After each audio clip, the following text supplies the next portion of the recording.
hated it at the time. Really, really didn't enjoy it.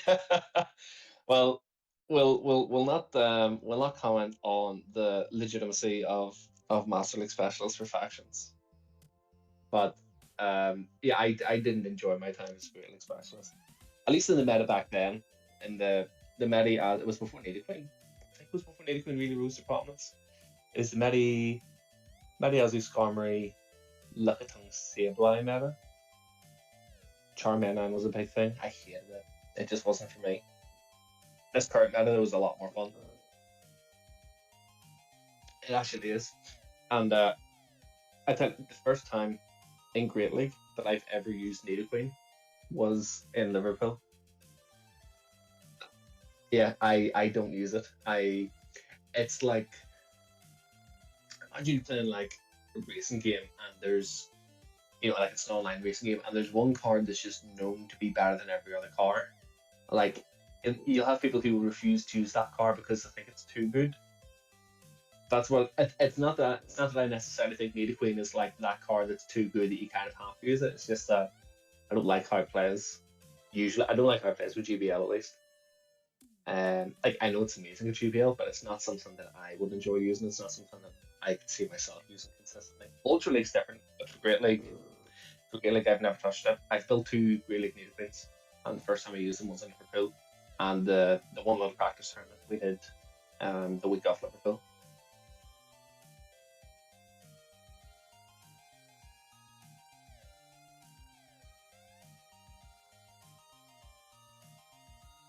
Yeah.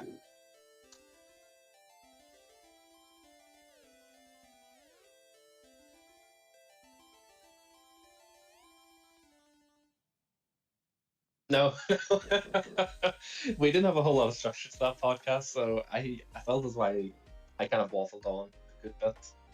But I didn't know how much detail they want me to go into specific things. Because I know through they're recording it through Zoom, and because we're 3 people in the meeting, and they don't pay for Zoom, you're only allowed to do a meeting for 45 minutes, and then it cuts out. So I didn't know if they were only doing 45 minutes or if they were looking to do an hour and 30 minutes. But looking at their the first 2 episodes they've done, they're both like an hour and 10 minutes or so. So I didn't want to push any longer than that. But there's a lot to talk about if you want the details with regards to Liverpool.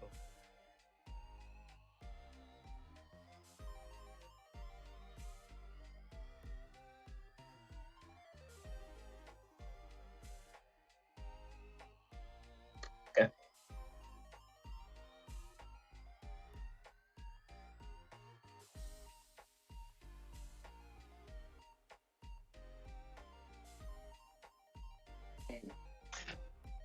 I think I'll probably do it in the same sort of sense that I would approach my locals with it.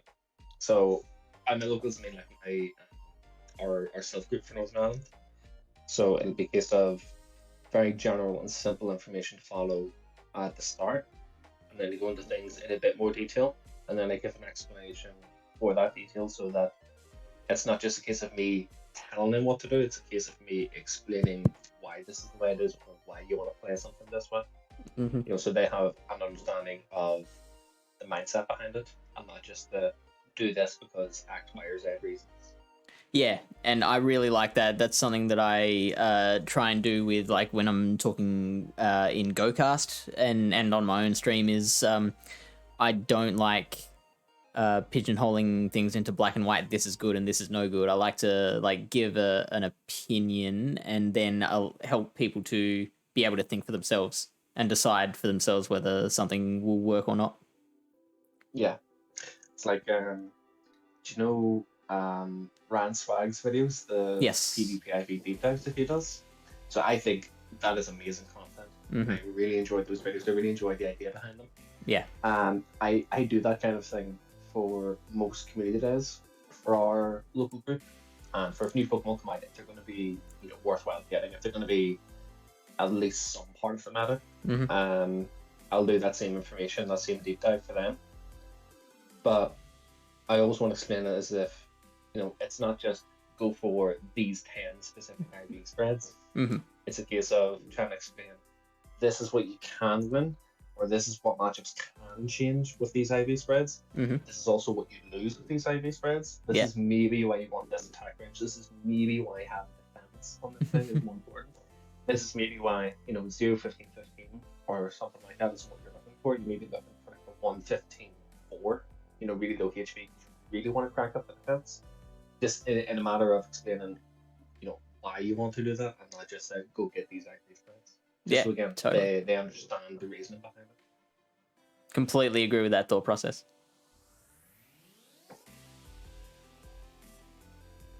By the way, what tea have you got? Twinings Earl Grey. It is the only tea. It's a very snobby tea, we'll say. I got it in university years and years ago. It used to just be Tatley Punjana, PG Tips, whatever, and whatever just bog standard teas.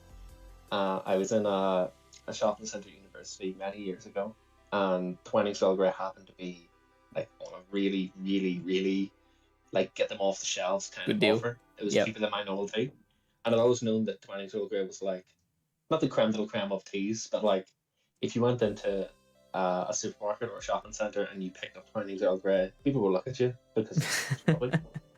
So I thought, I'll try it out, and I've been ruined for other teas. You can't have anything else. I can't have anything else. Normal tea now just tastes it tastes like clay. It tastes too greeny and gravelly.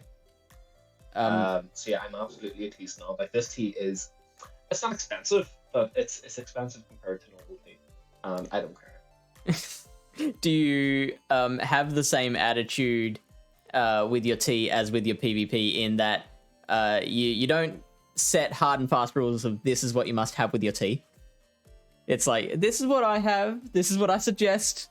If you wanted to have this, it's up to you. Yeah, pretty much. Over the couple of years now of GBL, it's been for 2 years. Wouldn't you know, 2 years of GBL now? I've always passed along what my teams are whenever I'm using them.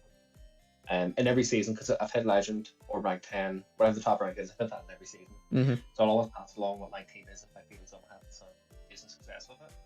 And one of them in particular, the team I used at the end of season 3, I used all through season 4, and I used throughout season 6 because Axel Mons weren't common then in season 6. Season 6 was only the start of the Axel Mons being available. Was it back all the way back then? Yeah.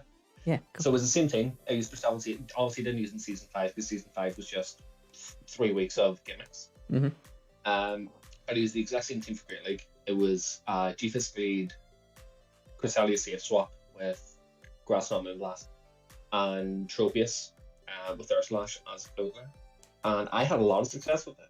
I got decently high on leaderboards in seasons 3, 4, and 6 with it. When I didn't try to get up the leaderboards, it's just that for how I was playing at the time, the amount of battles I was playing, I was just doing consistently well. But no one else had the same success with it because it was a team built for me. It was a team built for how I played. So I apply the same sort of approach whenever I'm trying to give some advice to other people. Is this is what works for me. This is what works for how I play. There's a lot more to how I play than just what this piece of information is that I'm giving you. Yeah. But if you want to know how I play, this is how I play. This is the teams that I use. This is the style of teams that I like to play. Where you'll try it out, see if it works for you. Yeah. If you get any questions, you come back to me. But that team, the G-Fist Crest Tropius team, was probably my most successful team ever for Great League GBL. I can't run it now, but no one else that I knew of had any success with it. I've never heard of it before now. The Nut ran it in season 8, I think, for a week, and they came to the same conclusions that I did back in season 6. Several reasons why the team just doesn't work consistently anymore. A big one is Tropius loses the 0 shields to XL Azu, whereas it would consistently win the 0 shields versus non-XL Azu. It was a big blow to the team. Were you running Air Slash? Yeah, run Air Slash. It's the in my opinion, it's the main reason why I don't run that team anymore. As well as that, at the time in season 6 and going into season 7, was the weather ball meta. The Polytoad double Yeah. ice, or a Lava Snow Polytoad and like a Swampert or something. You know, like 2 weather ball users and a Hydro user with matchup. It was just spam. It was busted. There was too much ice. Too much ice, too much water. So matches, because of the G physically into the water or into the ice, and the trophies into either the ice or the water in the pack, it became a bit too RPS. It was too consistent, in my taste at least. So that and trophies not beating XL Azu and Zero Shield they're the 2 main reasons why I stopped using the thing. I wouldn't go back to today. Because of the prominence of dark poisons. Even though they're not as bad as they used to be, not as bad as were, maybe season 9. Like Drapion's not as common as it once was. Sure. But like Drapion breaks, Cresselia, Tropius, and Sailor very, very handily. Here's something sorry, go on. I think it's like 2 crunches into G-Fisk. If you like swap Crescent, card swap Drapion will beat the Crescent, and then probably get 2 crunches off the G-Fisk, in which case then you're relying on the showcase too much. Yeah, totally. So something I am wondering at the moment is, if you were to go into another regionals tournament right now, do you think you'd stick with the same team, or would you make some changes to it?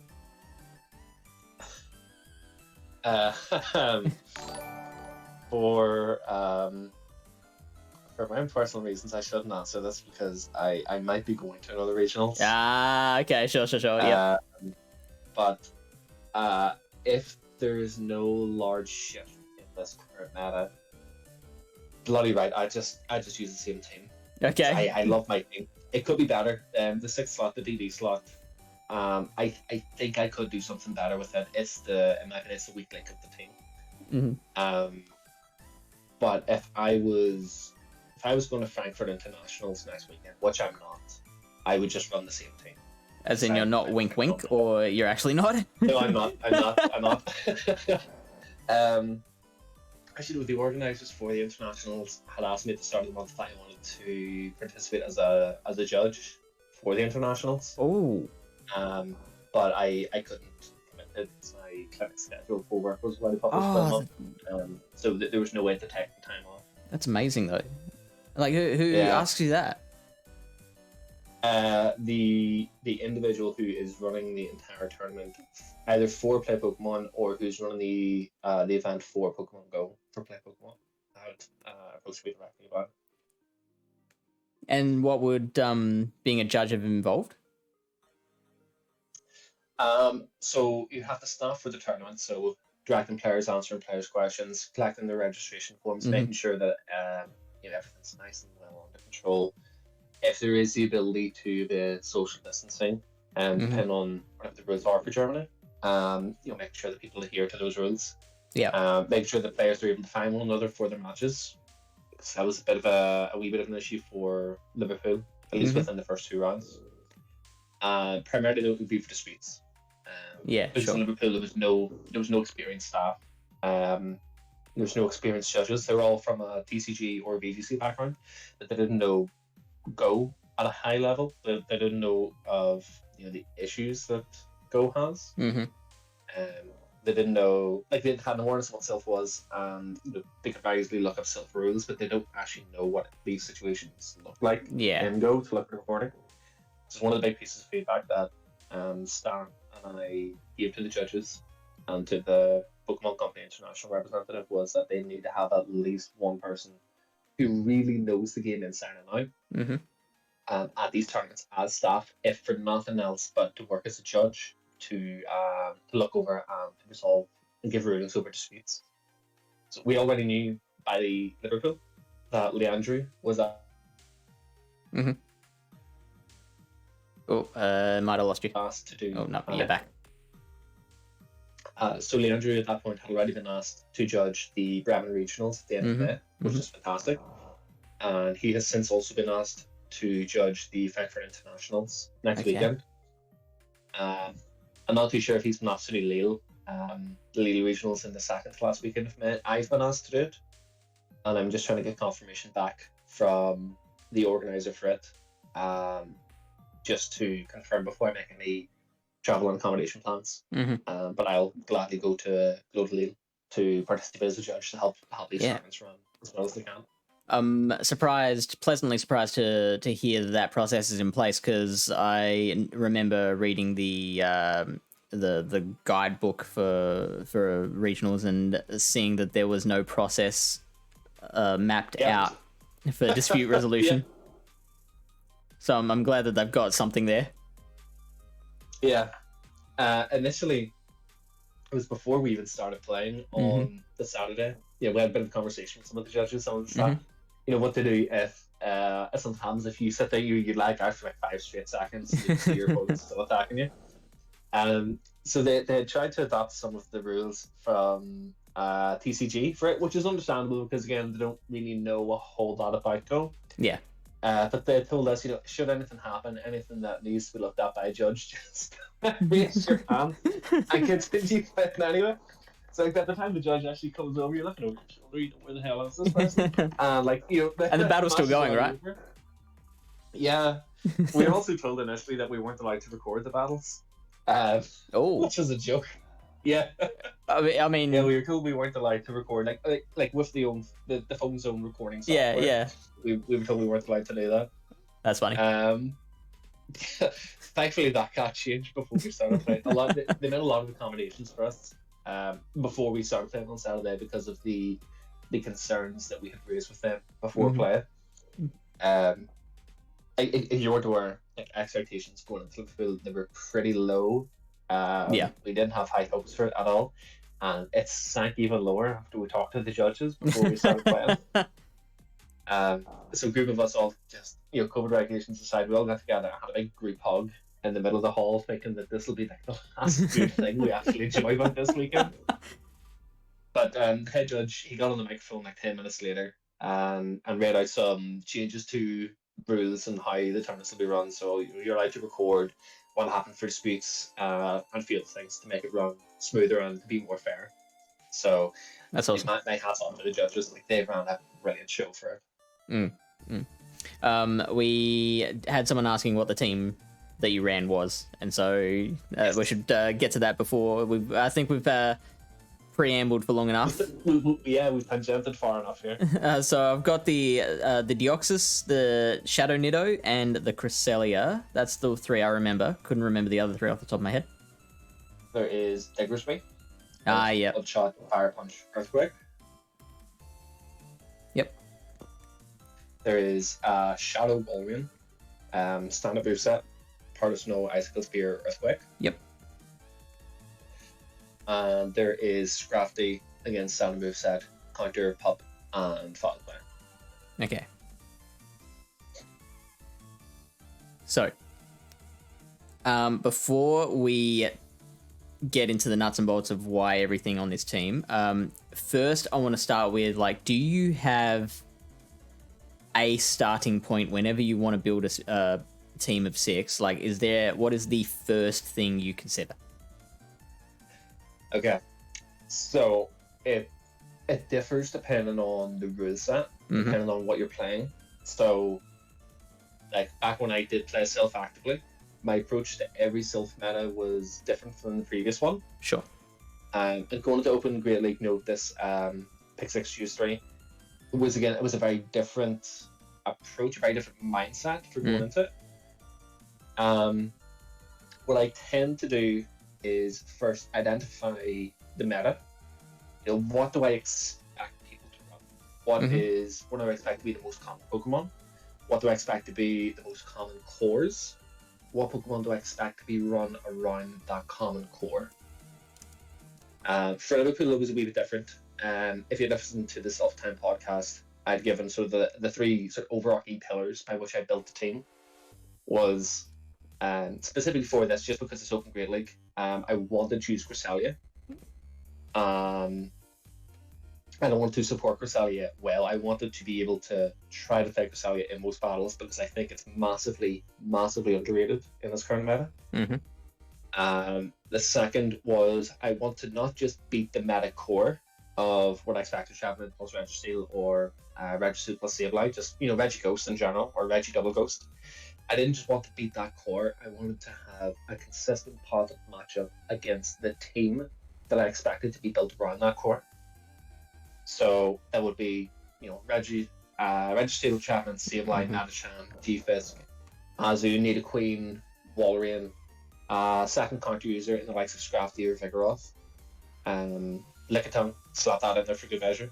I wanted to have a team that could consistently beat a combination of those six, but a combination of those six that made sense, not just any combination of those six. A combination of those six that, in my opinion, would be a well-functioning team. And then the third pillar was that whilst I want to play Cresselia and I want to support Cresselia, and I want to beat not just the meta core, I want to beat the team that I think the meta core will be built with. I didn't want to construct my team in such a way that it's so supportive of Cresselia and it's so a hard counter to the meta core, or the team for the meta core, that it's not a functional team in and of itself. Sure. Because I wanted the team to be flexible, to give me options, so that I'll never be in a situation where I can only win, or my best case for winning is through RPS, calling the lead, calling the switch, calling the backbone. I always wanted to have a flexible team that gave me options to play with. But for Silph, it's different. Again, for Silph, I would tend to identify the meta, know what the common core of 2 or 3 is that I think a lot of people will rely on, try to identify if there's a core breaker for those. It's not always the case, unfortunately, for Silph metas. If you call back to Commander Cup in Season 3, I think, where you had almost every team for a lot of players that were worth their salt, had Hypno, Toxicroak, Alola as just an RPS line of 3. And there's very little reason to not run those 3. And there was no consistent core breaker for those 3. Even the likes of Exquigil, which I think was one of the commanders, one of the sort of restricted models that you had to have within your team. Even Exquigil wasn't consistent versus Hypno and versus Toxicroak in the right scenarios.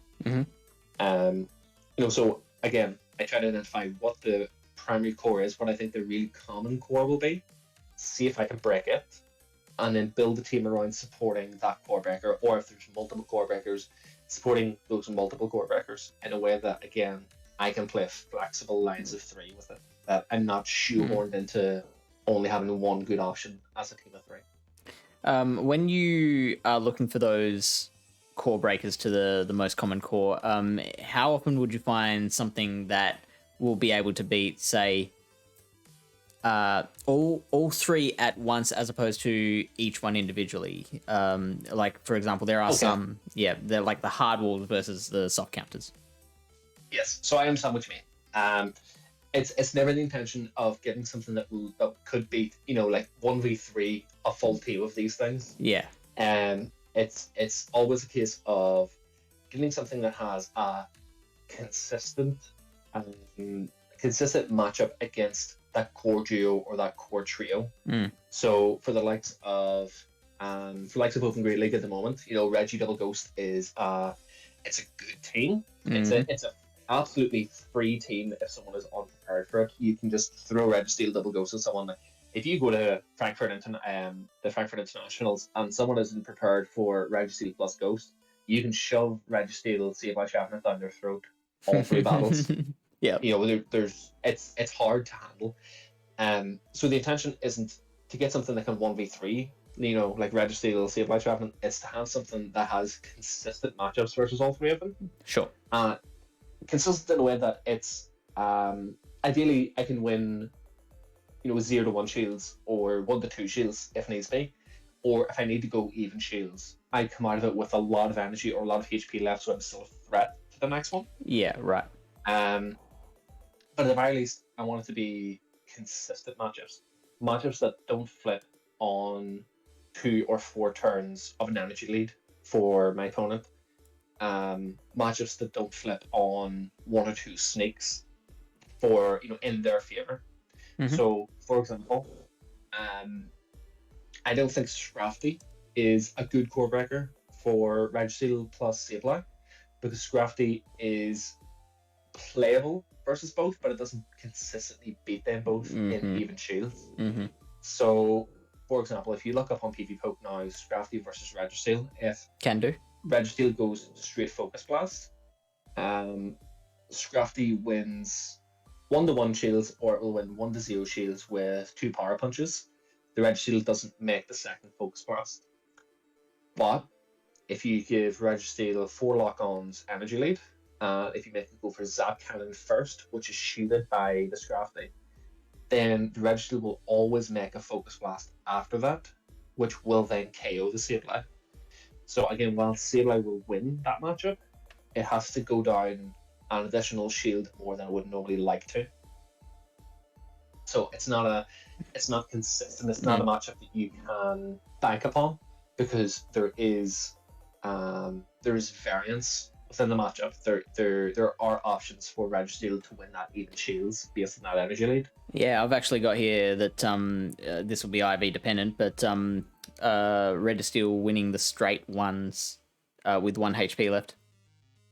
Yep. So yeah, very close, isn't it? Yeah, so it's super close. Bunnyman on chat here. Are you following the chat at all? Yeah, I have the chat. Yeah. So if you see something in the chat that you want to respond to, you can feel free to just go ahead.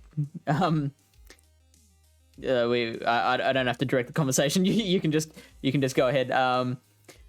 But yeah, I'll be keeping an eye on chat, and anything I can kind of respond to without interrupting such a gold mine of a train of thought. You have me fish until you need to go to bed. I'd love hearing you. Love hearing you talk, because like it's such a. You can talk for so long without any of it dropping in quality, if that makes sense. Like everything you say. That's the one thing I'm always worried about. It's all such good stuff. Okay, so back onto what I would consider to be the core breaker. Yes. As I said, Scrafty, not consistent versus Registeel, because given circumstances, you might have to go down a shield as Scrafty in order to beat the Registeel. Granted, you come out of it, you've only taken lock-on damage, you'll be at -1 attack, neutral or +1, depending on how many power punches you've thrown. But you have to consider, is your Scrafty going down a shield to this Registeel in order to beat it? Is that worth beating it for? So what I mean by that is, yes, you have a Scrafty that's only taking lock-on damage. It's maybe at neutral attack, maybe at -1, maybe +1 attack. May have some energy, depending on how you've decided to play the matchup out. How likely are you going to pull that shield back against what they bring in next? For example, do they have an Azumarill in their team of 6? Do they have something that just does not care about dark damage? For example, like possibly another /Mamaclimbs, hypothetically. Yeah. How valuable is it to your opponent to be up those 2 shields? Rather, how valuable is it for your opponent to be up 1-0 shields against you versus you winning switch in that scenario? Because you could play it a different way, where you have weakened the Registeel quite a bit because of the counter damage, and then you could consider trying to farm the Registeel. You give up switch in exchange for this energy lead, and you have to read, how valuable is that to you? Yeah. Can you run away with this match because of this energy lead? Can you safely get this energy lead without having to commit your own energy? Can you safely get this energy lead without having to risk taking a Zap Cannon from this Registeel? It's a very situational thing. Yeah. Notice that. Sorry, go on.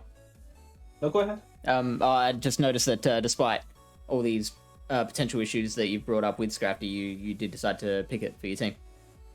Oh yeah, I absolutely shoved it down the throats of most of the ones I play, because it's so good. It's so good for pick 6. It's more of Scrafty's more of a deterrent. It's really good for bench pressure, for trying to dissuade your opponent from playing certain combinations of Pokemon. Okay. But it's fantastic in the back. It's fantastic for closing out a game. once, similar to GBL with the likes of Nate Queen, Nicotine Scrafty, or those kind of ABB teams where you lure out the fighting type of like a Tongue or Number One or something. If you can get Scrafty's main opposition out of the way, then Scrafty can run train. Likewise, if someone's really ill prepared for Scrafty, where they only have one or two proper good answers, which usually are a Zoom and a Metasham, which Corsalia loves to face. It's that bench presser that Scrafty applies, that you're either forcing your opponent to play both a Zoomer plus Metasham together in a team of 3, or you're forcing them to lead one of them, in which case their options, what they have available to them, are very predictable. You're only having to worry about 2 potential team combinations. You're looking then at your team of 6, what options, what teams you can create that can give you then consistent matchups against both variations of those teams of 3 that you can reasonably expect to see. So that's what Scrafty does. Right. In terms of the actual hard counter for or the core breaker, that's what Diggersby was for Liverpool, because it just absolutely dunks on Registry. It can 0-1 a Sableye going straight Earthquake, no baits, although it's quite IV dependent, and it's not a great matchup against Trevenant, but it's a consistent head-to-head win. Or even if you just have that one mod shot lead, and assuming that you haven't lost maybe about 20% of Diggersby's HP, you will win even shields against the Trevenant. You will exchange fire punches for seed bombs. It takes 3 seed bombs to KO the Diggersby, it takes 3 fire punches to KO the Trevenant. So long as you have either even energy, or you have at least a tiny bit over 80%, you can be a little bit behind on energy and you can still clinch it out. Overcome that. That's what Diggersby was for the core breaker. So to answer your question, Angry Bunny Man, being able to identify the cores for meta seeds important for the strategy, how do you figure those out? Experience is first and foremost. GBL is actually great for that. Reading into trends, into what people are playing. So early into the season for Great League, you've seen quite a lot of Registeel Double Ghost, Registeel Sableye Metasham, Registeel Trevenant Metasham, and the reverse order, Sableye Metasham Registeel, Trevenant Metasham Registeel. You see a lot of Nido Double Dark, Nido Normal Dark, Nido Normal Scrafty. Because you see that same team or the same team archetype over and over again, Scrafty Double Steel, no Scrafty Double Steel, Metasham Double Steel is still a very popular thing as well now, with Metasham G-Fisk Reggie in face of the Bastiodon.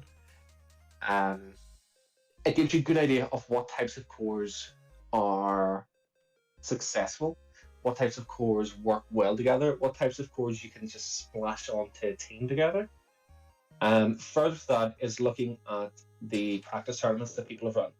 So Mazer, as of this month I believe, have been running a weekly Open Great League tournament. You also have So Tactical running his Flash Friday Open Great League tournaments for the past couple of weeks. Inadequance, Martine, has also been running some Flash tournaments for Open Great League practice. So looking at the results from those tournaments, seeing what teams have won the tournaments, seeing what types of teams have been successful within the tournaments.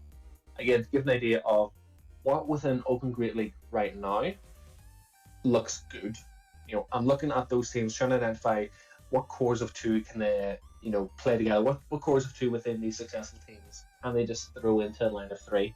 Is there like a really good team of 3 that you can notice within their team? Like, do they have Coffergrigus plus Drapion plus Amanda Buzz within that team of 6? Because that's a well-known team of 3 that functions quite well together in the absence of certain particular threats. Aside from that, then you also have the likes of I think PV Poke has gotten some information from Silph regarding factions usage for the Open Great League Specialist role. Although it is a little bit outdated, because I think it was before, a lot of information came before registered against ad cannon, so its usage is quite low down compared to what I'd expected. But again, is that online? Information somewhere? It's on his Twitter. Yep. It shows G-Fisk has like a 57% or so usage amongst Diamond tier Open Great League specialists. But Registeel was only down at like 16% or so usage, which again, I feel as though a lot of the information, a lot of the data has come before registered got that kind of. But again, it gives an indication of what's popular, what's used together. Was Steel plus Metachamp, was Steel plus Metachamp plus Ghost, Steel plus Ghost. You can see the decline in the Zoom rule. You can see the rise in things like Lickitung. You can see the rise in Drapion specifically. But a big part of that, as I said, Man, is just experience. Playing the game competitively, trying to play at a high level for around 3 years now. You get to notice trends. You get to notice what holes aren't filled within a current meta, and so what cores can take advantage of that. So, like my team, for example, where Cresselia, Deoxys Defense, Shadow Walrein, Shadow Lady Queen, Scrafty Diggersby, my team really takes advantage of the lack of basically Araquanid. Once Araquanid comes out, I can't run my team anymore. But my team really takes advantage of the lack of bug representation, especially bug with good coverage. So, like, hypothetically, something like a Pinsir can hit 5 out of 6 of my team for super effective damage. But it doesn't. But who's ever running a Pinsir? No. Yeah, nobody plays it. Heracross, for example, as well, can hit 5 out of 6 of my team for super effective damage. Actually, 6 out of 6 if you want to include Earthquakes and Nidoqueen. But it doesn't get used. There's that hole in the meta that my team really fits into, where there isn't anything that's really common or anything really that's getting used whatsoever that can break that team. So I identified this niche with how I build my team, that I don't have to worry about one single Pokemon really running train on me. Except Talonflame.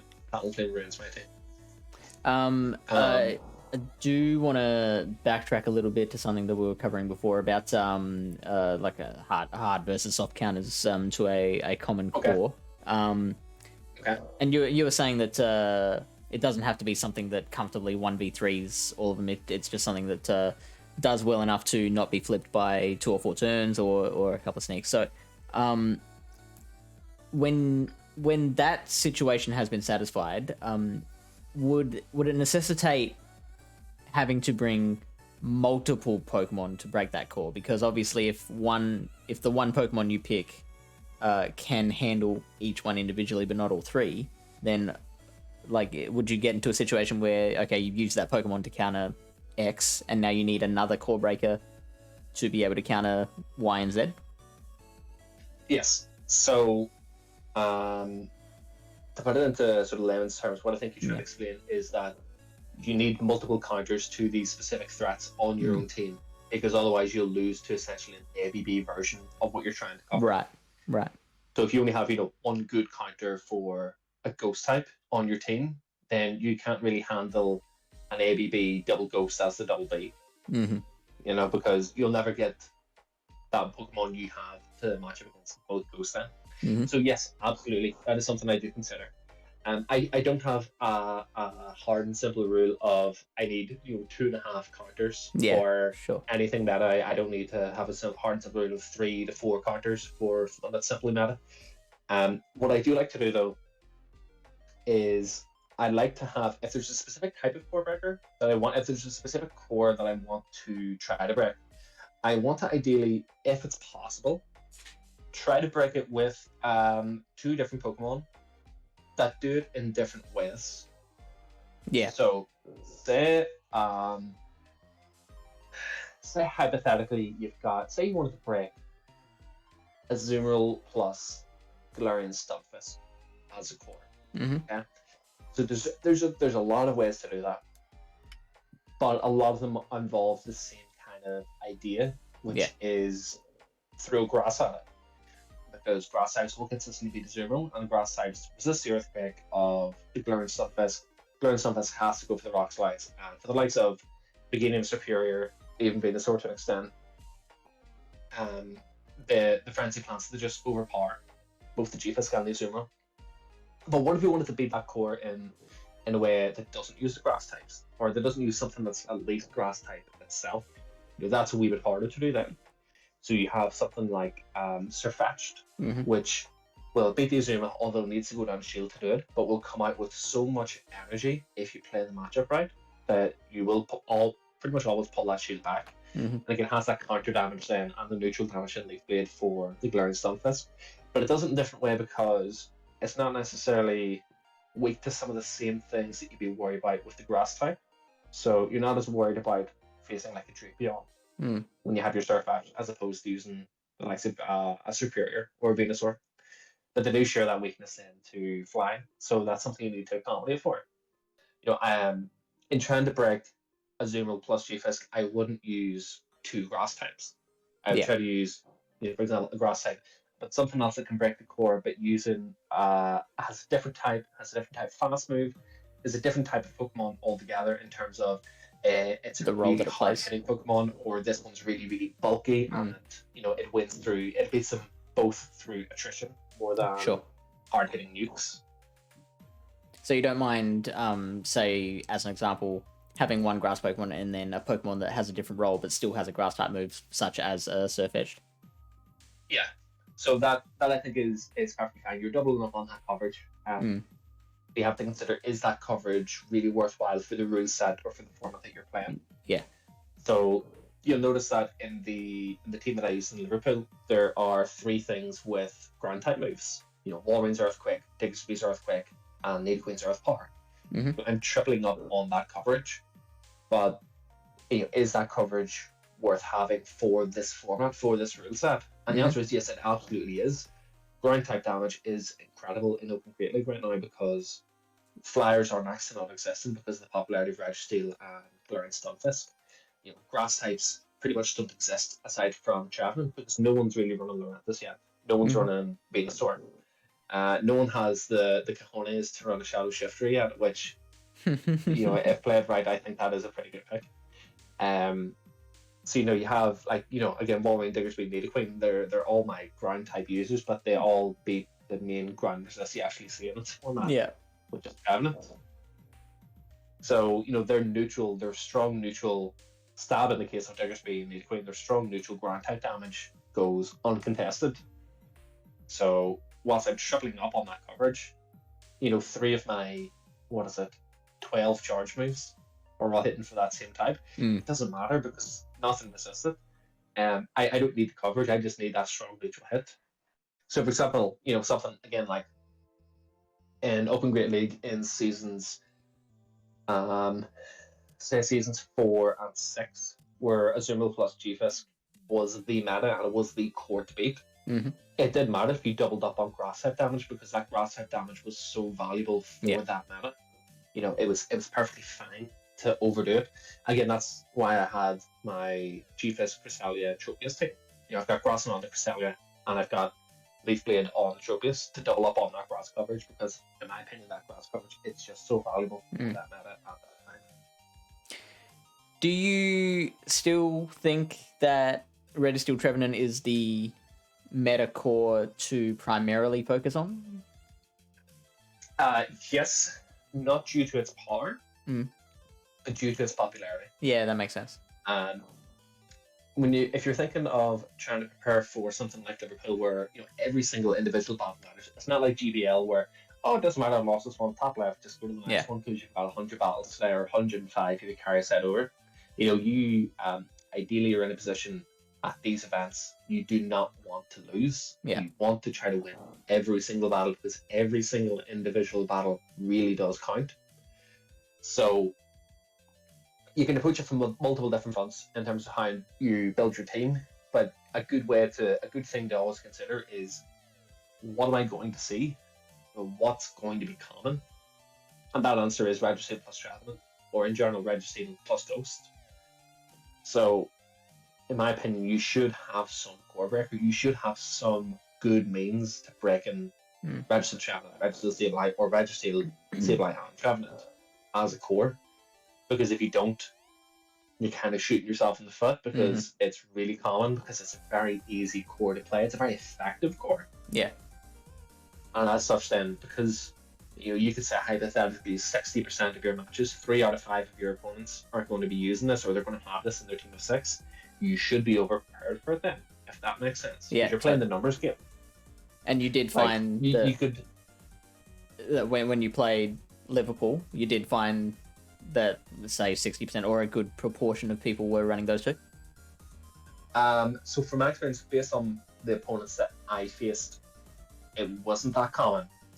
But according to others that I've discussed the event with, it was very common in Sure. their experience. Sure. I encountered a lot of Registeel 1 Ghost, Medicham, and Sableye and Walrein teams, like that 5 out of 6 together. So that was at least 4 of my opponents over the full weekend. Mm-hmm. Maybe 5 of my opponents over the full weekend had that kind of structure of team. And thankfully, because going back to earlier about how I constructed the team, or how I constructed my team, that was specifically the style of team that I wanted to beat. Was Registeel Ghost, Medicham, Zoomril, like Walrein, G-Fisk, Nadikun, whatever. So I, not to toot my own horn, but I rolled over most people in the tournament.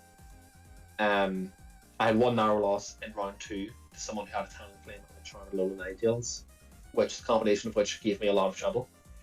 But in rounds 1, my opponent had a very meta team. He got run over.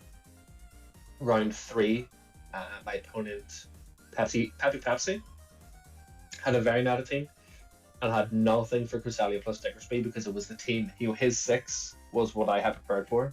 Yeah. My round 4 opponent, Ravi Shing, had a very meta team. Again, had very little for Cresselia plus Diggersby or Cresselia plus Scrafty and got rolled over. Round 5 was Stan, who was prepared for what I had. Round 6, Losers Finals on Saturday. Safil had a very, very meta team, who again just got rolled over. Sunday, Losers Semis, JB Cow had a quite meta team, but had a wee bit of a twist because he had Toxicroak. But again, he got rolled over by Cresselia plus Diggersby. Or he got rolled over by Diggersby at least. I can't remember if I played Cresselia against him. Losers Finals against the Mind Joke had a very meta team who had nothing for Cresselia plus Diggersby as well. Sure. So got rolled over by it. So again, because a lot of my opponents had similar structures of things, aside from my second round opponent, that it was what I had prepared for. It is what I expected people to play. I had played this numbers game of, again, hypothetically, if 60% of my opponents are going to have this style of team, I want to make sure that I can beat 60% of opponents very consistently.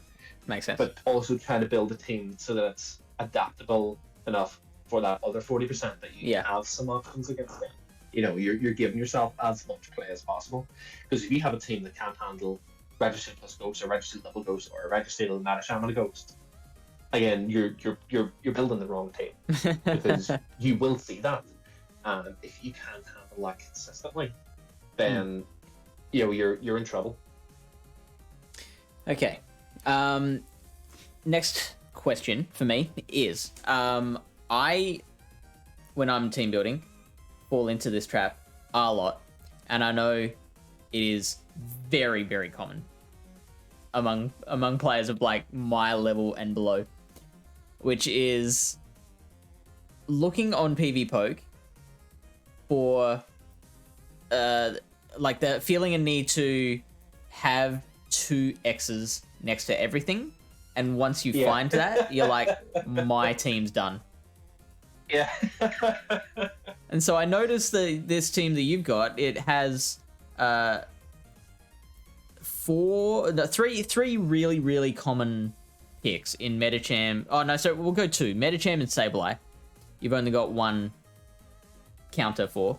Altaria and Lorientis probably not as common, but still you've only got 1 counter for them according to PV Poke. Like, now, do you look much at this? And for someone like myself who is in that mindset of, okay, well, I need to adjust this team because I've only got 1 counter, like, how would you advise just changing that mindset enough so that you're not quite stuck in that hole? Okay, so do I use PV Poke's Team Builder for building teams for Silph or for this Open Great League 2-6? Yes and no. Okay. And primarily no. Okay, great. So a lot of how I build teams is just based upon my own knowledge of the game, my own experience of the game. Instinct. How I like to build teams. Yeah. Because it seems that how I like to build teams doesn't really translate to PV Pokes, their rankings for a team. It doesn't really translate all that well because I think this team is just like straight Bs. Although at one point, this team was, or a variation of this team was AABA on PvPoke's team builder. But I personally don't pay attention to that because again, it's just not it's not how I want to build a team for me for how I like. So, the likes of the matchups that you have here in front of you, that it appears that there's only one good answer to Metachan on the team. Okay? In Cresselia. And Cresselia, for whatever reason, doesn't have that big, massive version of that axe that shows that the Cresselia dominates the matchup, whilst it absolutely should. If you aren't aware, what that axe, or what the larger filled-in circle indicates, is that your battle rating for winning that matchup in the 1-to-1 shield is over 700 or over 750 or something like that, I think. It shows that you win that 1-to-1 shield with, like, I think 40 or 50% of your health left, or something like that. So, in your experience, Fish, you're the Metachan. You lead a Metachan, and you encounter a Deoxys defense lead. Who do you think's going to win? DD. Is what I think. But PvPoke will tell you otherwise there based upon the moveset of the Deoxys defense because it has Rock Slide instead of Thunderbolt. And this is what I know Metachan's moveset. So this could be a Pup Psychic Metachan where it gets Pup Bait into 1 or 2. I think it's Pup Bait. If it so happens, I think it's Pup Bait on 8, Psychic on 8, and then a Pup is enough to finish off a DD because I don't think you need to go double Psychic. So yes, theoretically, this Metachan will be Deoxys defense, but will the Metachan player ever want to play that matchup out if they can avoid it? If they have better means of handling DD? Probably not. It also shows that Metachan will beat Shadow Nidoqueen, which is also moveset and gate dependent on both sides.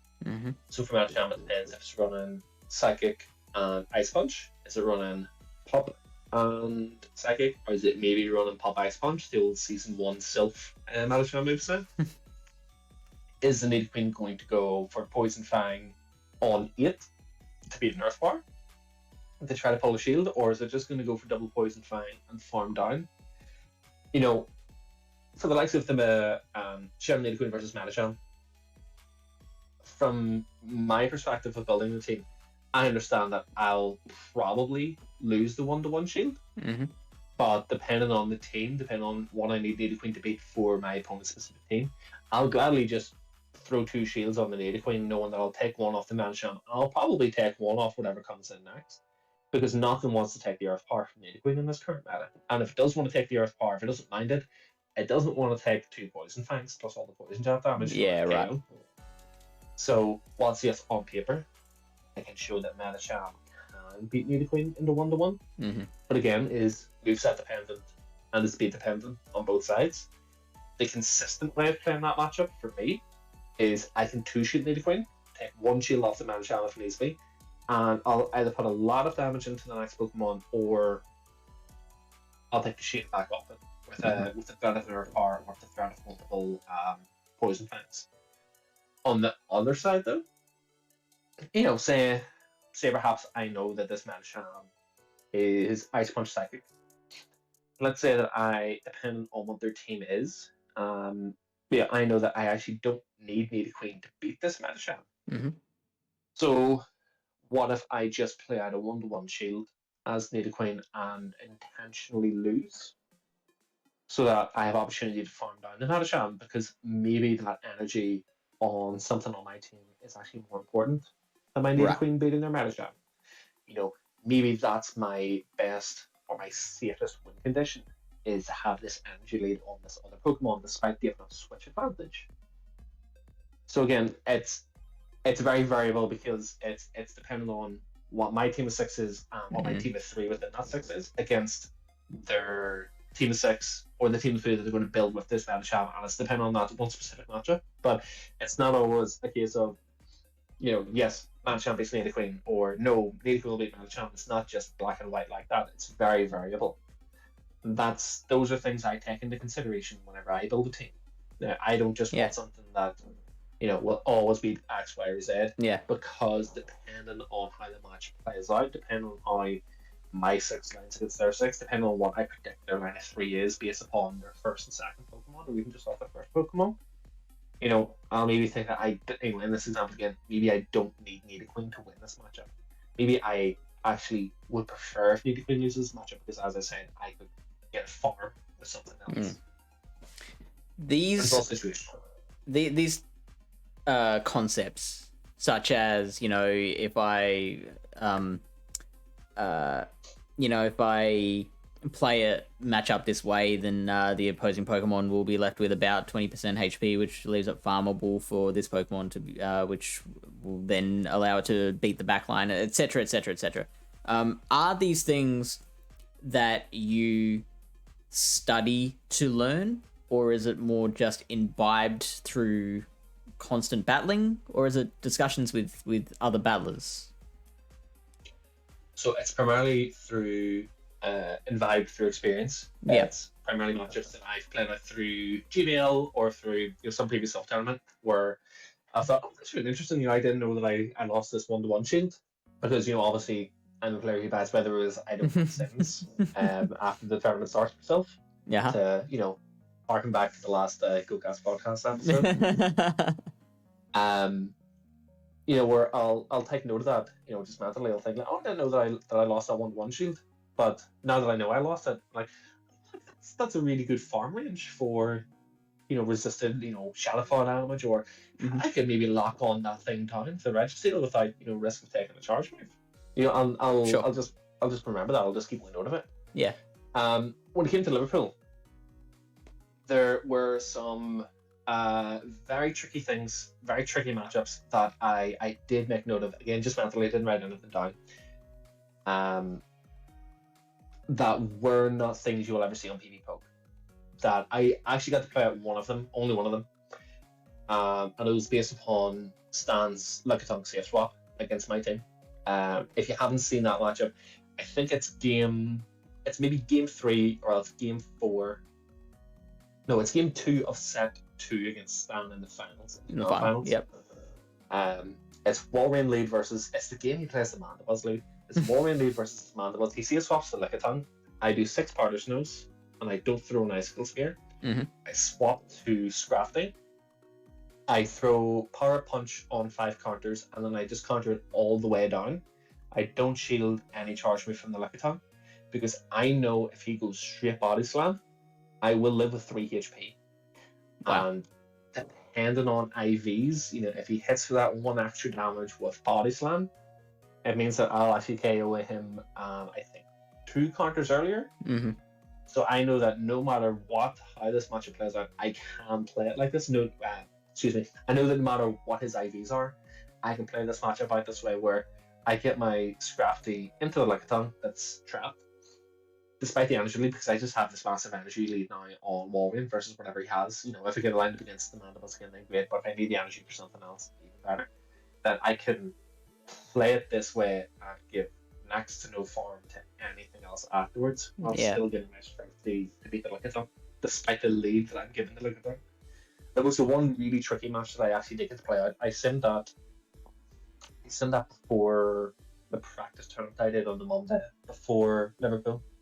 I was quite happy that I actually got to had an opportunity to show it off. It looks really close because the Scrafty has no visible HP. It is like the tiniest little it's as thin as a hair. Very screenshotable. The red bit of HP, but it's a very tricky matchup.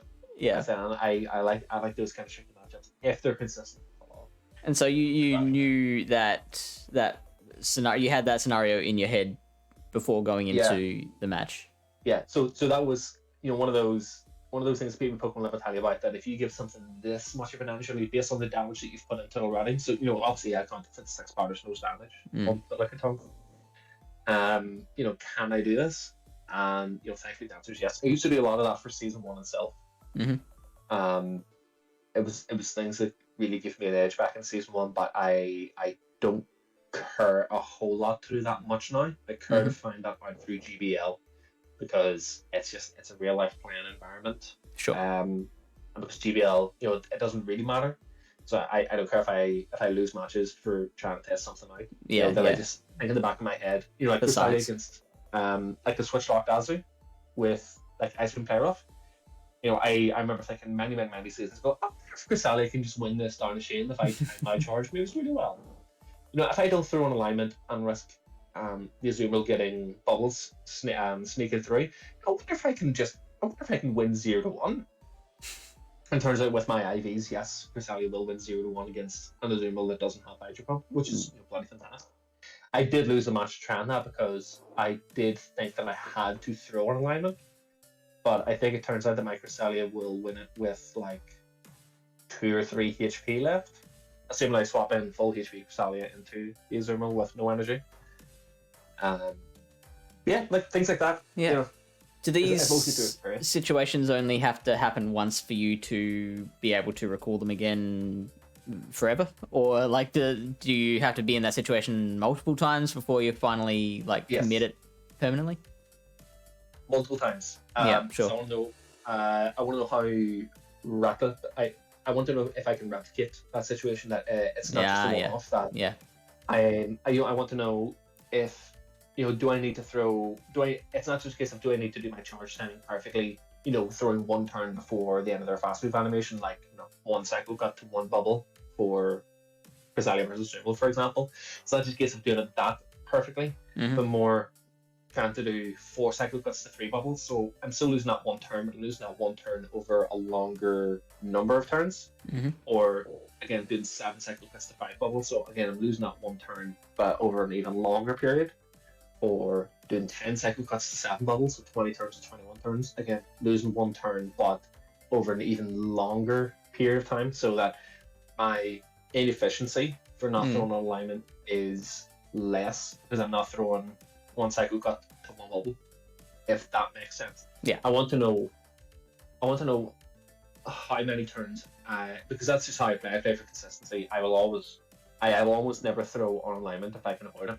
I want to know how many turns I can give up and still win this matchup. So again, for the likes of the Crusalia versus Azumarill, it depends on how much of an entry the Azumarill has before the Crusalia comes in. So again, I don't know if I can do the 10 cycle cuts to their 7 bubbles, because maybe they throw a charge move before that. Maybe they throw an alignment, so I don't gain 1 or 2 turns that way. I want to know, as I said before, I want to know if I can replicate that matchup, if I can replicate that scenario, to know that's something that I can rely on for how I play. So I feel like that's very like your brain must work a particular way. Yep.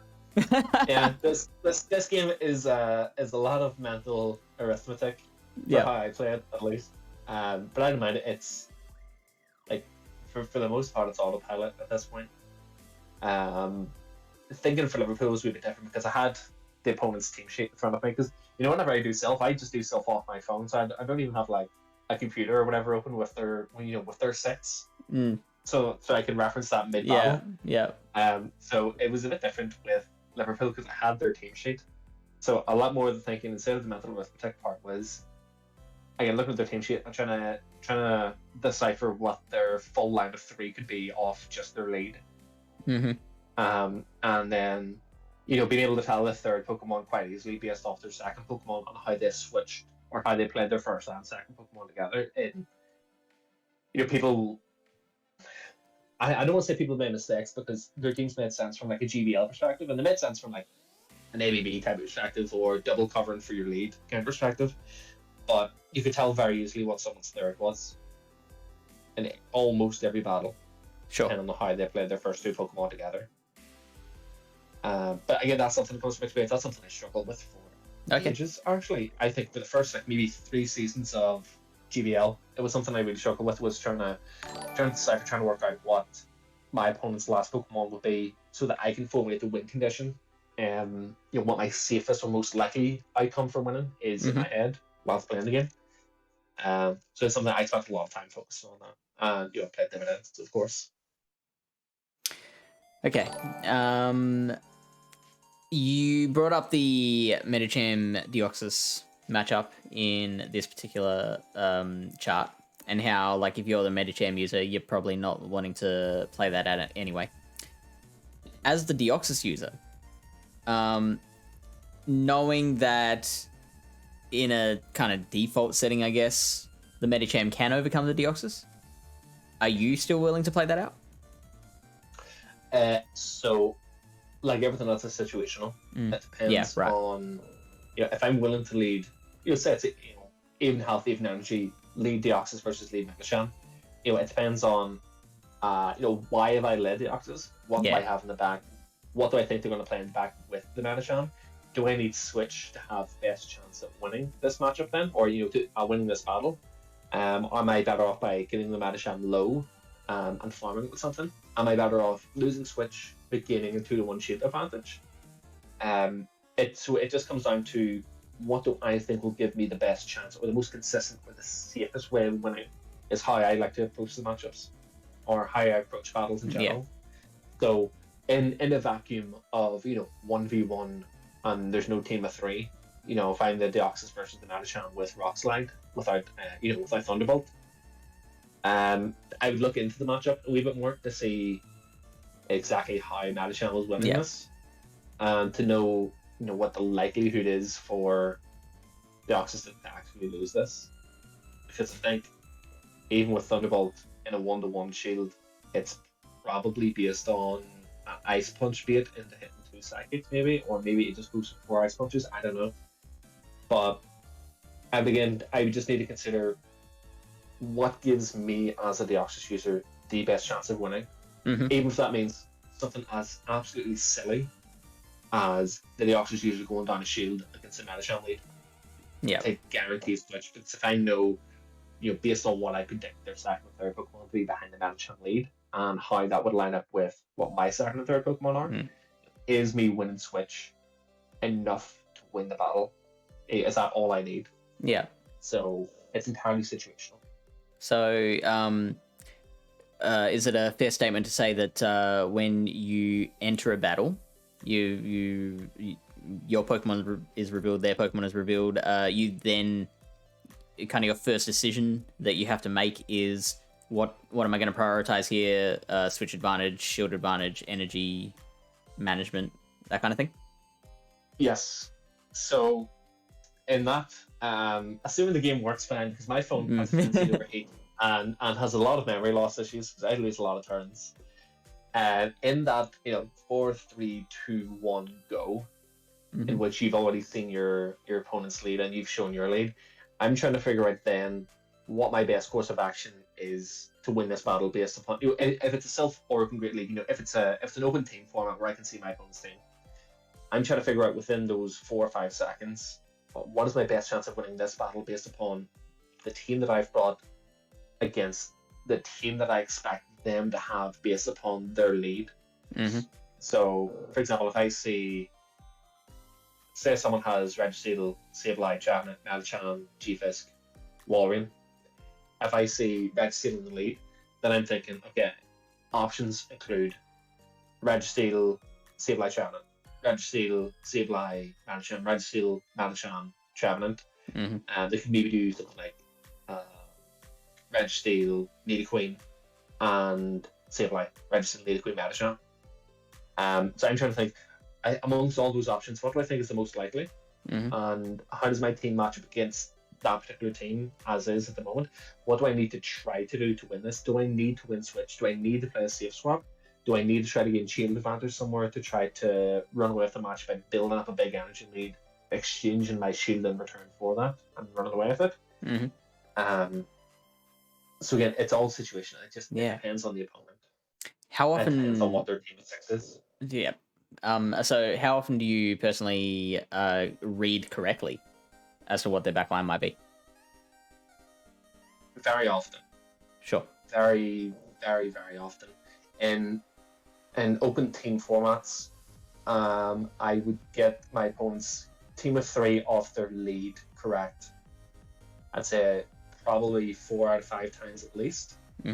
And I can almost always decipher their third Pokemon based off their second Pokemon and their lead, depending again on how they play their first and second Pokemon together. Right. If they're in like a generally negative or a horrible lead matchup, and obviously if they stay in, they don't swap out. Obviously gives you an indicator that your lead is also really good against their third Pokemon, to the point that they don't want to swap out at all.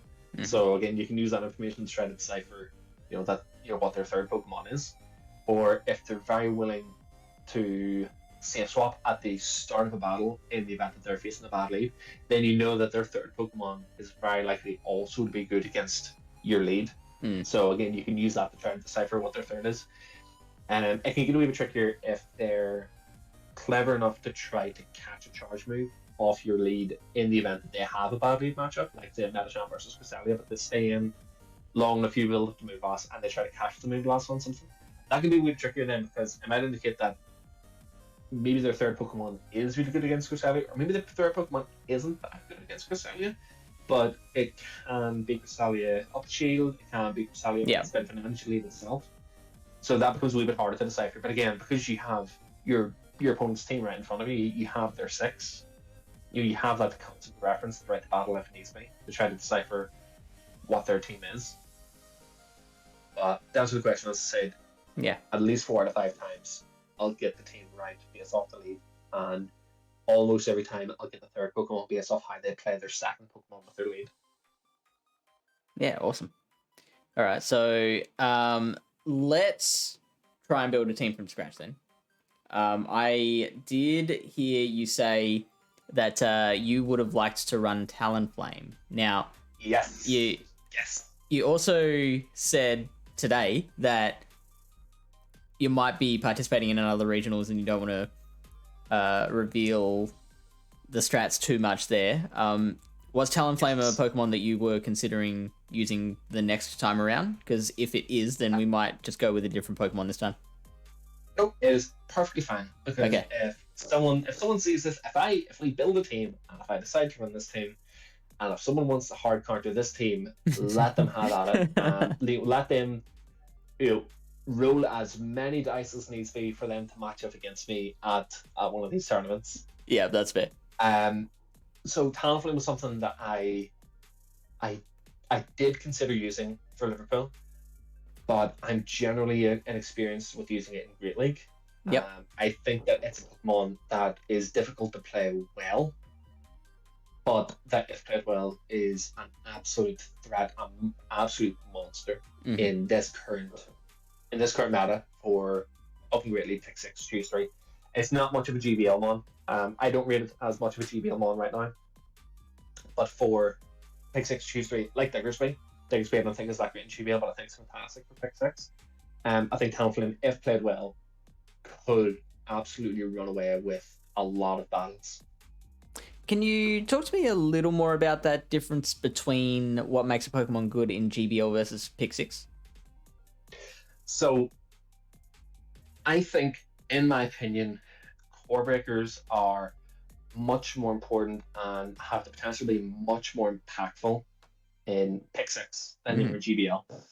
So, in GBL, you have certain styles of teams. Okay?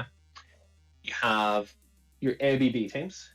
So that's not necessarily like your hard ABB like Bastiodon, Double Razorleaf, Obstagoon, Double Charm kind of things. It's a simple ABB team like Powder Snow, Lone Ninetales, Weather Ball, Politoed, and Swampert. It's Ice Double Water. Sure. It's Reggie Double Ghost. It's Altaria Double Fighting. Like you have that kind of structure of team.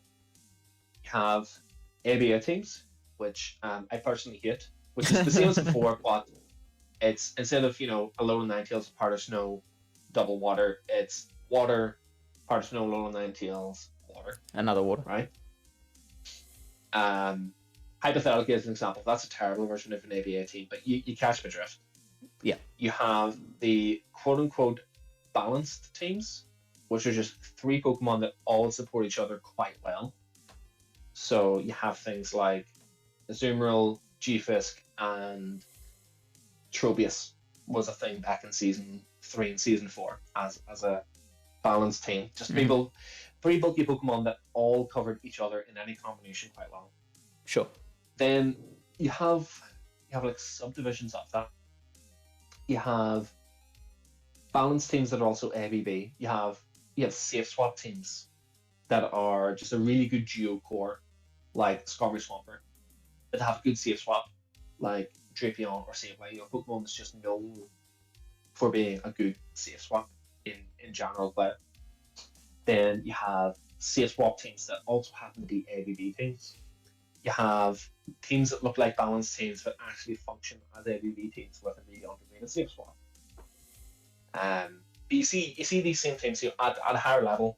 You see these same designs of teams, these same ideas, these same structures of teams. Yeah. Over and over and over and over. But in Pick 6 Choose 3 you don't. Sure. In Pick 6 Choose 3, it's not just a case of building 2 GBL lines together and calling out your team of 6. Yeah. It's not just a case of having Swampert, Skarmory, Sableye, and Medicham, G-Fisk, Reggie. Yeah. And calling out your 6. Because there's no strategy to that. You've built 2 GBL lines. Mm-hmm. It can be, if you're only willing to play it as 2 GBL lines, you're not really going to accomplish much because you're essentially flipping a coin that your opponent can't handle both lines with the same team. Yeah. So for that reason, in GBL, because it's only 3 Pokemon, and you never know what your opponent's going to bring, and even though you see the similar structures of teams time and time again, and yes, there are certain teams and certain Pokemon that are much more common than others, you can't bank on seeing those Pokemon, so core breakers aren't as effective for GBL. Yeah. So that's why I think that Diggersby is kind of so for GBL, but Diggersby is a monster for Pick 6.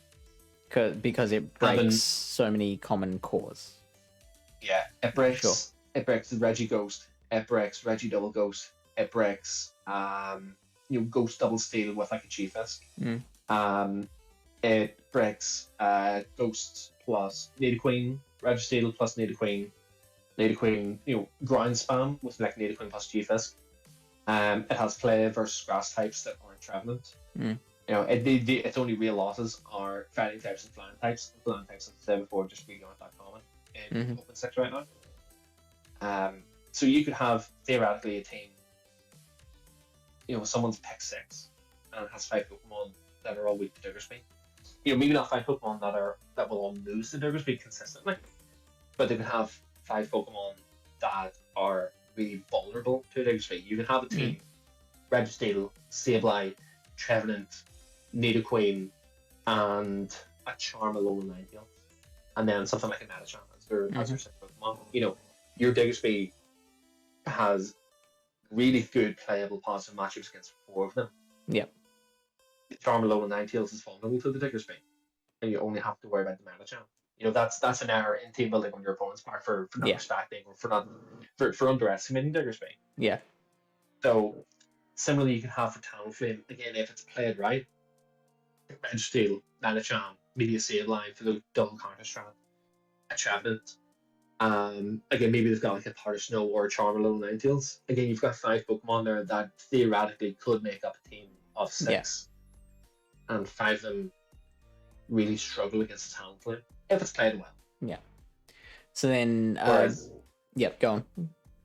Whereas like in GBL, if they're playing like an ABB team and if it's a well-structured ABB team, you're generally not going to be that effective with the core breaker because the ABB, it's usually the ABB style doesn't have really common or useful core breakers that are good Pokemon in their own right aside from their role as this core breaker. Yeah, okay. Right? So, for example, like a core breaker for Registeel plus Medicham, Golurk. So Golurk will take a nice big steamy dump on the core of Medicham plus Registeel. Yeah. But it is Golurk useful. But it's Golurk. Right afterwards, in Open Great League Pick 6 Choose 3, not really. Yes, it will break a team of Registeel, Nidoqueen, and a Medicham altogether. But again, is it useful for things other than that? Not so much. But again, you can have, as I said, the likes of Diggersby, the likes of Talonflame, the teams that people are building right now are very vulnerable or can be very vulnerable to those because they're just not considered. They're underappreciated. They're underestimated. They're overlooked. Yeah. So as I said, core breakers, I think, they really limit what your opponent can play against you, and it can make their lines, their teams of three that they play into, very predictable. Mm-hmm. It gives them so few options that they can safely or consistently play with, that they have to take big risks, and that you can punish them for doing that. That kind of makes me think of a question that's kind of unrelated, but we're kind of in that area now, which is the idea of making a team as balanced as possible versus an option that Pick Six formats can bring to the table, which is the idea of using your own line to influence what your opponent will bring. Have you ever experimented with leaving deliberate holes in your line to encourage them to bring that particular counter, or using your line to force them not to bring a certain Pokemon as well? No, it's not generally not the style of team that I want to play, but I know of individuals who will play that style of team. Yeah. So there was what was it, Rainbow Cup, I think. Back in season 1 of Silph, I think Toshi had played like a triple water team because everyone played Venusaur. Right. So you had 3 waters on a 6 to to really goad someone into bringing that Venusaur. Yeah. Because it was usually the only good counter they had for a water. Right. And so he had this massive hole in his team where half his team was going to be weak to that water. But he leveraged that by, because this is really early into the days of people not really knowing like an ABB style of team. He leveraged the necessity for his opponent to bring the Venusaur by overpreparing for it, or even just running as an ABB where he would sacrifice that one water. He would have something like the Charizard that could farm down a Venusaur consistently and safely, and then the last water then could run away with him. For high build teams, for Open Great League, you can't make a team that covers for everything. Sure. No matter what you do, your team will be vulnerable to something that's somewhat common. Mm-hmm. Whether that be one particular Pokemon, or whether that be a particular core or trio of Pokemon that are commonly run together. There's nothing you can do about it. You will be weak to something. So my team, for example, is actually quite vulnerable to Talonflame. Right. And it's something that I was well aware of. And it's not that I was banking on Talonflame not being common. It's just that I had to accept for how I wanted to play my team and the strategies that I wanted to pull off with my team, that I was going to be with the Talonflame in exchange for having this flexibility elsewhere. Yeah. So I accepted my weakness to this one particular Pokemon in order to have really good playable matchups and a lot of options versus just about everything else. Yeah. And then how much work do you put into working out how to handle the Talonflame when you do see one? Too much. Too much. So that was the difficulty with my sixth pick for the team, which was the Deoxys. I had a couple of things well, maybe not needed. I wanted that sixth slot to do. One was not just beat Talonflame, but destroy Talonflame. To really scare Talonflame out, to apply a lot of bench pressure to a Talonflame. I wanted it to be able to take a charge move from a Talonflame at +1 without having to shield, and still scare a Talonflame out. Sure. That one's quite hard to do. And I also wanted it to be another pseudo answer to fighting types in some sense. Resist counter, or have really good coverage for the most common fighting types in Medicham and Scrafty at least. So that gave me, I did rush it, but it gave me two options of either Deoxys Defense with Rock Slide or Azumarill. And I wanted to avoid playing Azumarill at all costs in this style of tournament. So Deoxys Defense is what I ended up with. So in the one opponent that I did have, or that had Talonflame in their 6, she didn't even end up playing it against me. Right.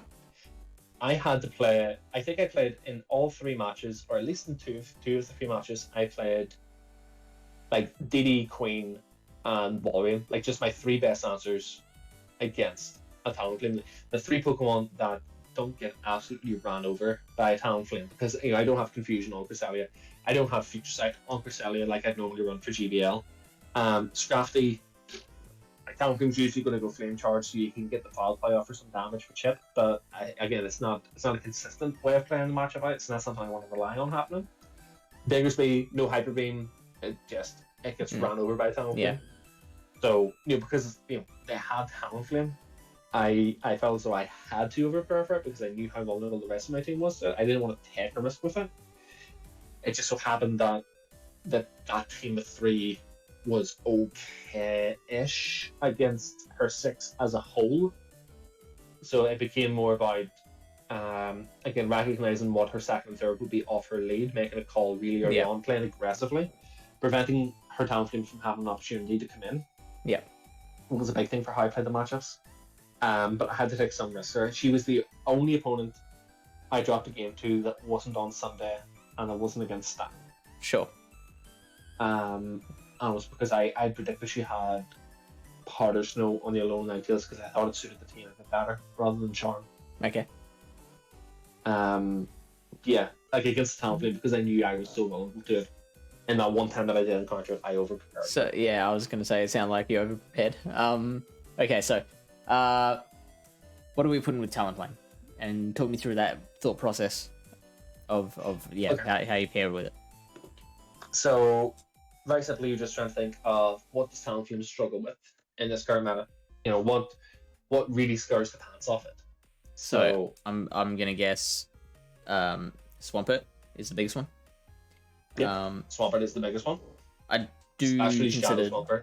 Oh, okay, yep. How much difference does the Shadow make against the Talonflame than the regular? So fairly sure that Talonflame will normally survive 0-0 shield, 0-0 shields. Talonflame will normally survive Hydro Cannon from a normal Swampert and can get a Brave Bird off. Mm-hmm. Whereas Shadow Swampert will just outright KO with a Hydro Wow. Cannon. Okay. So did not know that. Yep. So I also immediately think of G-Fisk, even though you do have so much play with the Flame Charge, Incinerate. Those rock slides just come in so fast, and they can almost one shot, or they do one shot. I think the first one will just about one shot, but if you shield it, the additional mud slaps the additional mud shots to get to the second will cause the second rock slide KO. Yeah, that makes sense. A G-Fisk, I don't even think it's IV dependent, but a G-Fisk with good timing can 0-1 a Talonflame. Yeah, so that's definitely enough to put that on the most wanted list for a Talonflame, and also, of course, Bastiodon. So that's actually one of the things I wouldn't worry about. Why is that? Because why would you bring Bastiodon to pick 6? What does Bastiodon offer you that G-Fisk doesn't? What does Bastiodon offer you that a Registeel wouldn't? That makes sense. One of the reasons why you would use a Bastiodon over these other similar Pokemon, or over these Pokemon that share similar weaknesses to it. Bastiodon, I think, is an amazing. I hate it, but it's an amazing GBL Pokemon. Yeah, because it so often functions as a pseudo core breaker, where someone will have 2 Pokemon left and neither of which can really handle Bastiodon.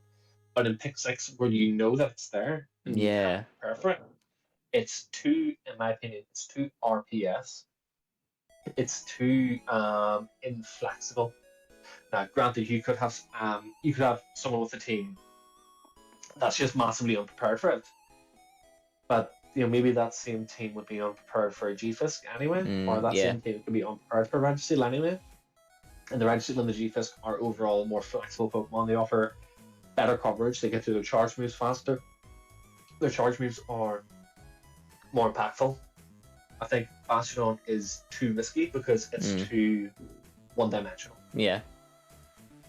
And do you think that enough that it's worth just not factoring it into our calculations, our sims, basically. For me, yeah. If I'm building a team with Talonflame for this style of competition, I wouldn't imagine that many players worth their salt, many players who know what they're doing, many players who you would consider to be the competition, would be willing to run a Bastion on for those same reasons. Yeah, it makes sense. Like I am the same. Like I don't like how RPS it is and how it's either super hard win or super hard loss, and there's no in between. So I can relate to that. It has fantastic neutral matchups, you know, against like things like an Umbreon, for example. Yeah.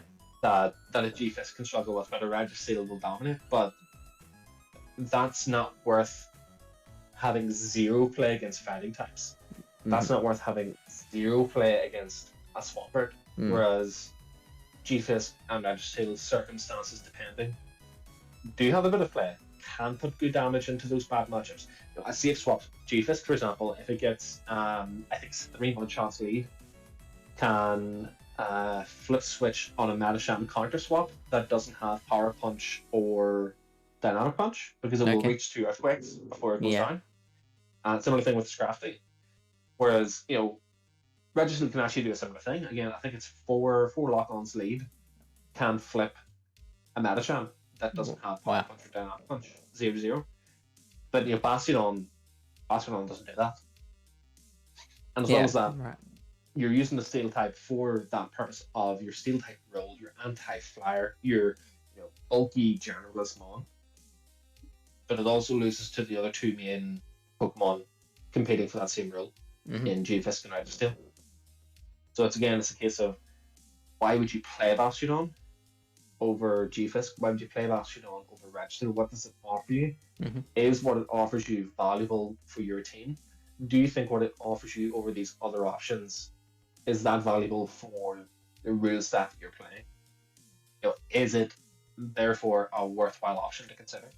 Or is it just a case of using Bastion just to annoy some people? Okay, so yeah, I mean, it's an option. Yeah, you can do whatever you want with your bench.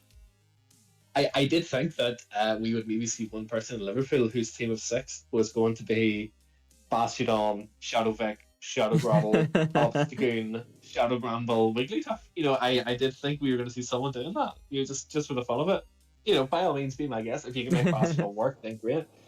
But you know, if you're paying to go to these competitions, if you're paying to travel, and the accommodation for going to these competitions, with the, you know, I think most people would consider their primary goal to be getting these world invites in terms of the competition itself. Like, not to mention the camaraderie and the community aspect and going to meet people. You know, you're going for the competition of winning a world's invite. You're going to be taking this seriously, and I just don't think that Bastion, a pick like Bastion, fits into that. You know. It'd be something similar to like why would you play Seismitoad when you have Swampert? Same typing, all Seismitoad will do a few different things, but why would you pick Seismitoad over Swampert other than just for a spice pick? You know. So, I guess the rebuttal I have would be,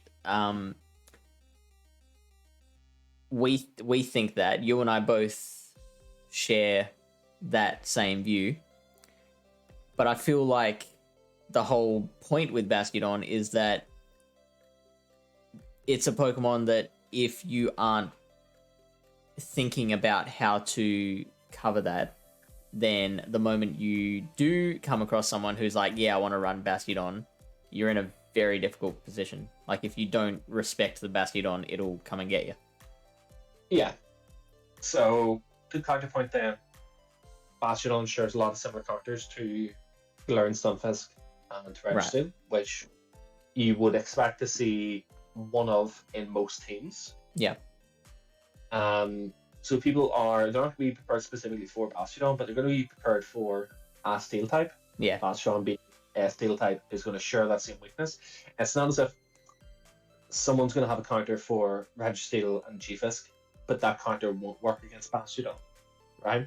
Yeah. There is one exception to that, which is Trevenant, which I think people massively over-rely on and massively overestimate how good of an answer it is to Trevenant, or pardon me, how good of an answer it is to Registeel and to G-Fisk. Yeah.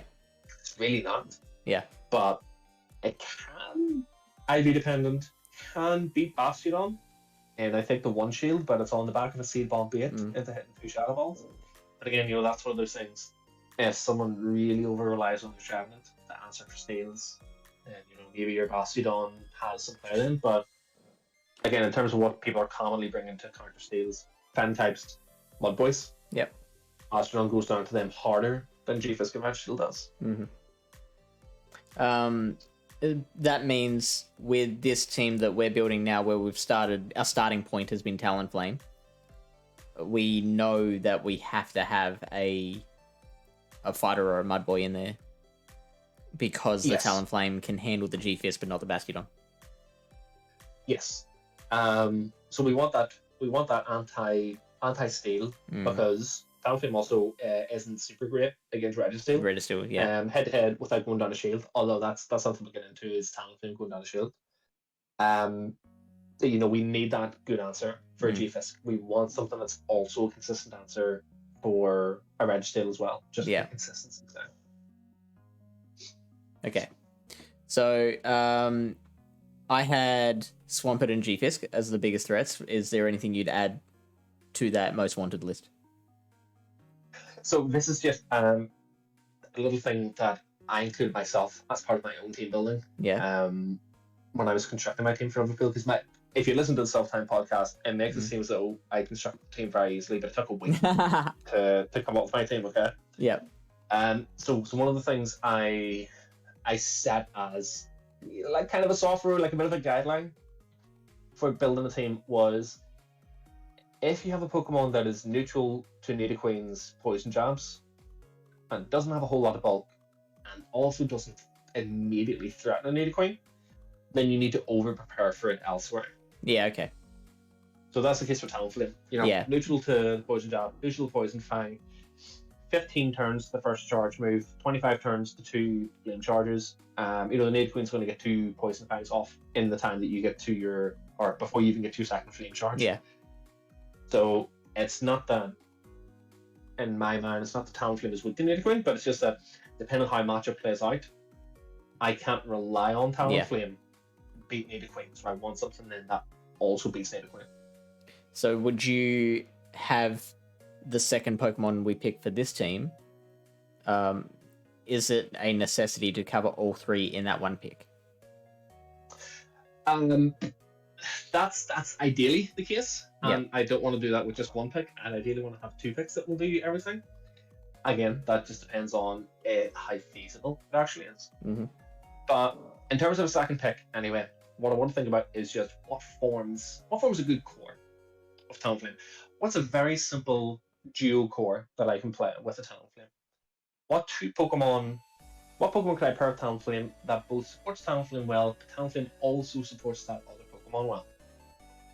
So, an example for that would be something like Swampert.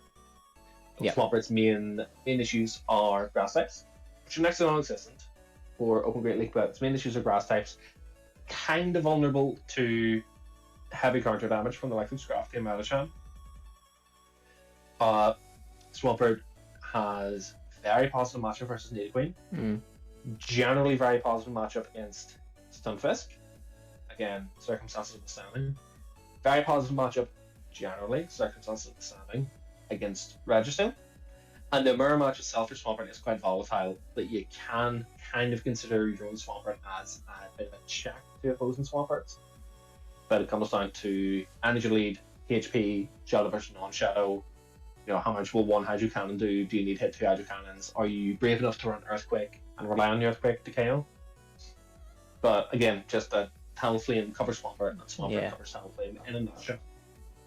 I would be very worried about opposing Swampert if I am running a Talon Swampert core. Like, I don't know if I personally would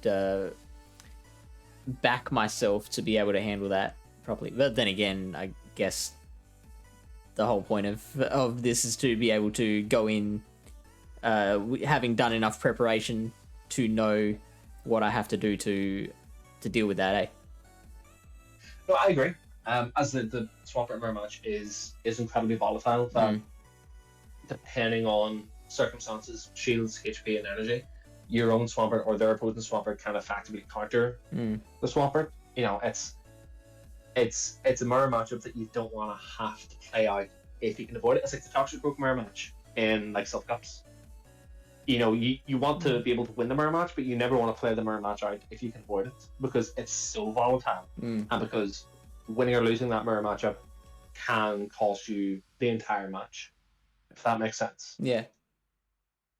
So, you know, we could think of something different then for a partner for Talonflame. We could think of it as in a different role of, again, Talonflame's main issues that we're concerned with are Swampert and these steel types. So we could go for heavy fighting fast move damage, like Scrafty or like Power Punch Metachan. And we can consider it then from the viewpoint of Talonflame is good against the Trevenant and kind of playable against Sableye that give Metachan issues. Yeah. And also covers Charm for covering the Metachan. I know back in 1v1 dice, I think go to the back. Oh, well, yeah, sure.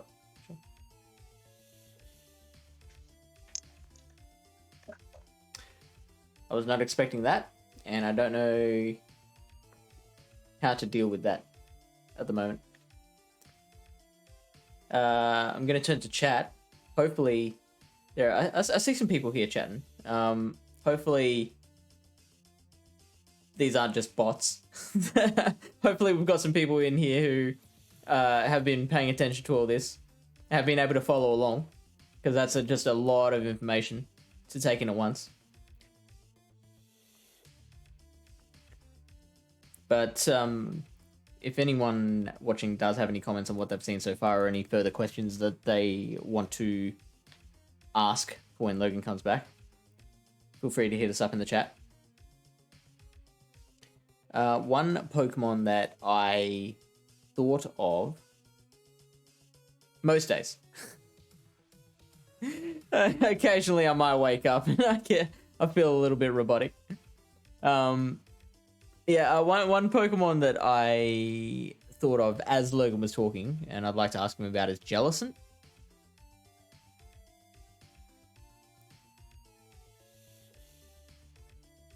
Yeah, that's a really good point.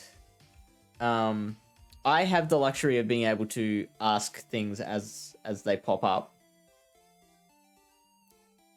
That's not quite as easy for viewers to do.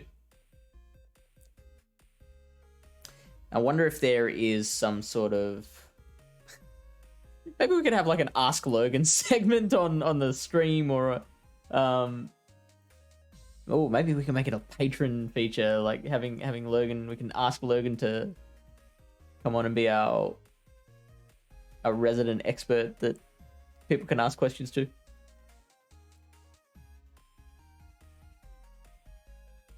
Because yeah, there's just so much to process, and I'm constantly in awe of how his brain works, because he just rattles off all these statistics.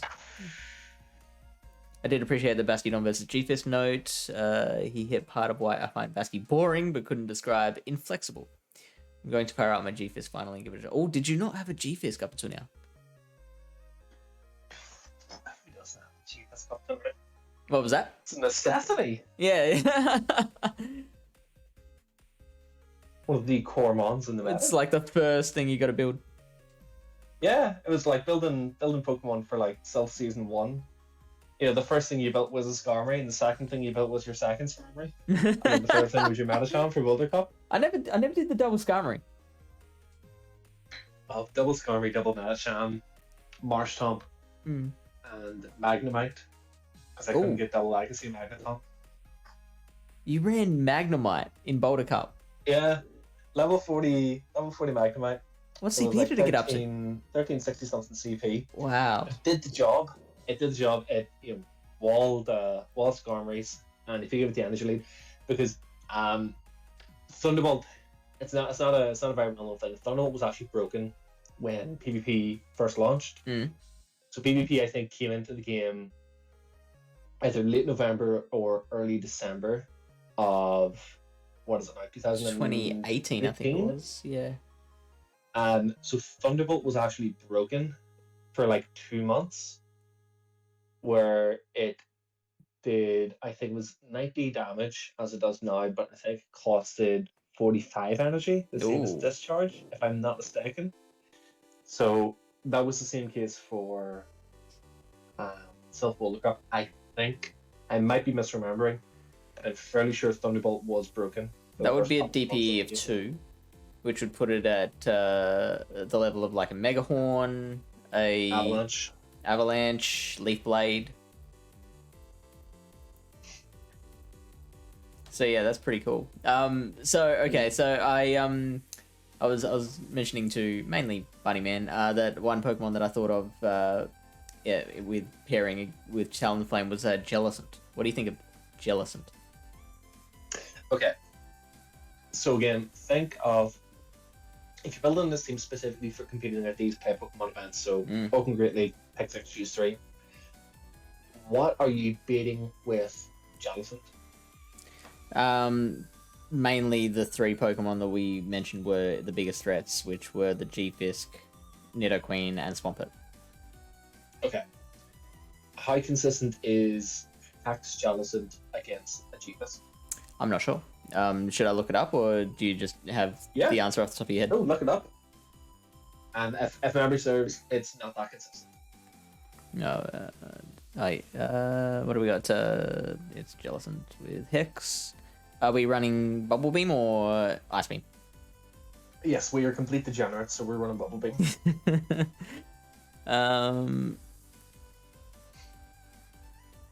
Okay, so we're losing the 1s and the 2s. Now that assumes Rock Slide Baits from G-Fisk. Yep. So try that without with baits. No baits. Not just straight Earthquake, but just no baits. Where is the? They've moved to that button. They have. Oh, here we go. Baiting off. Oh, hang on. We've got selective baiting.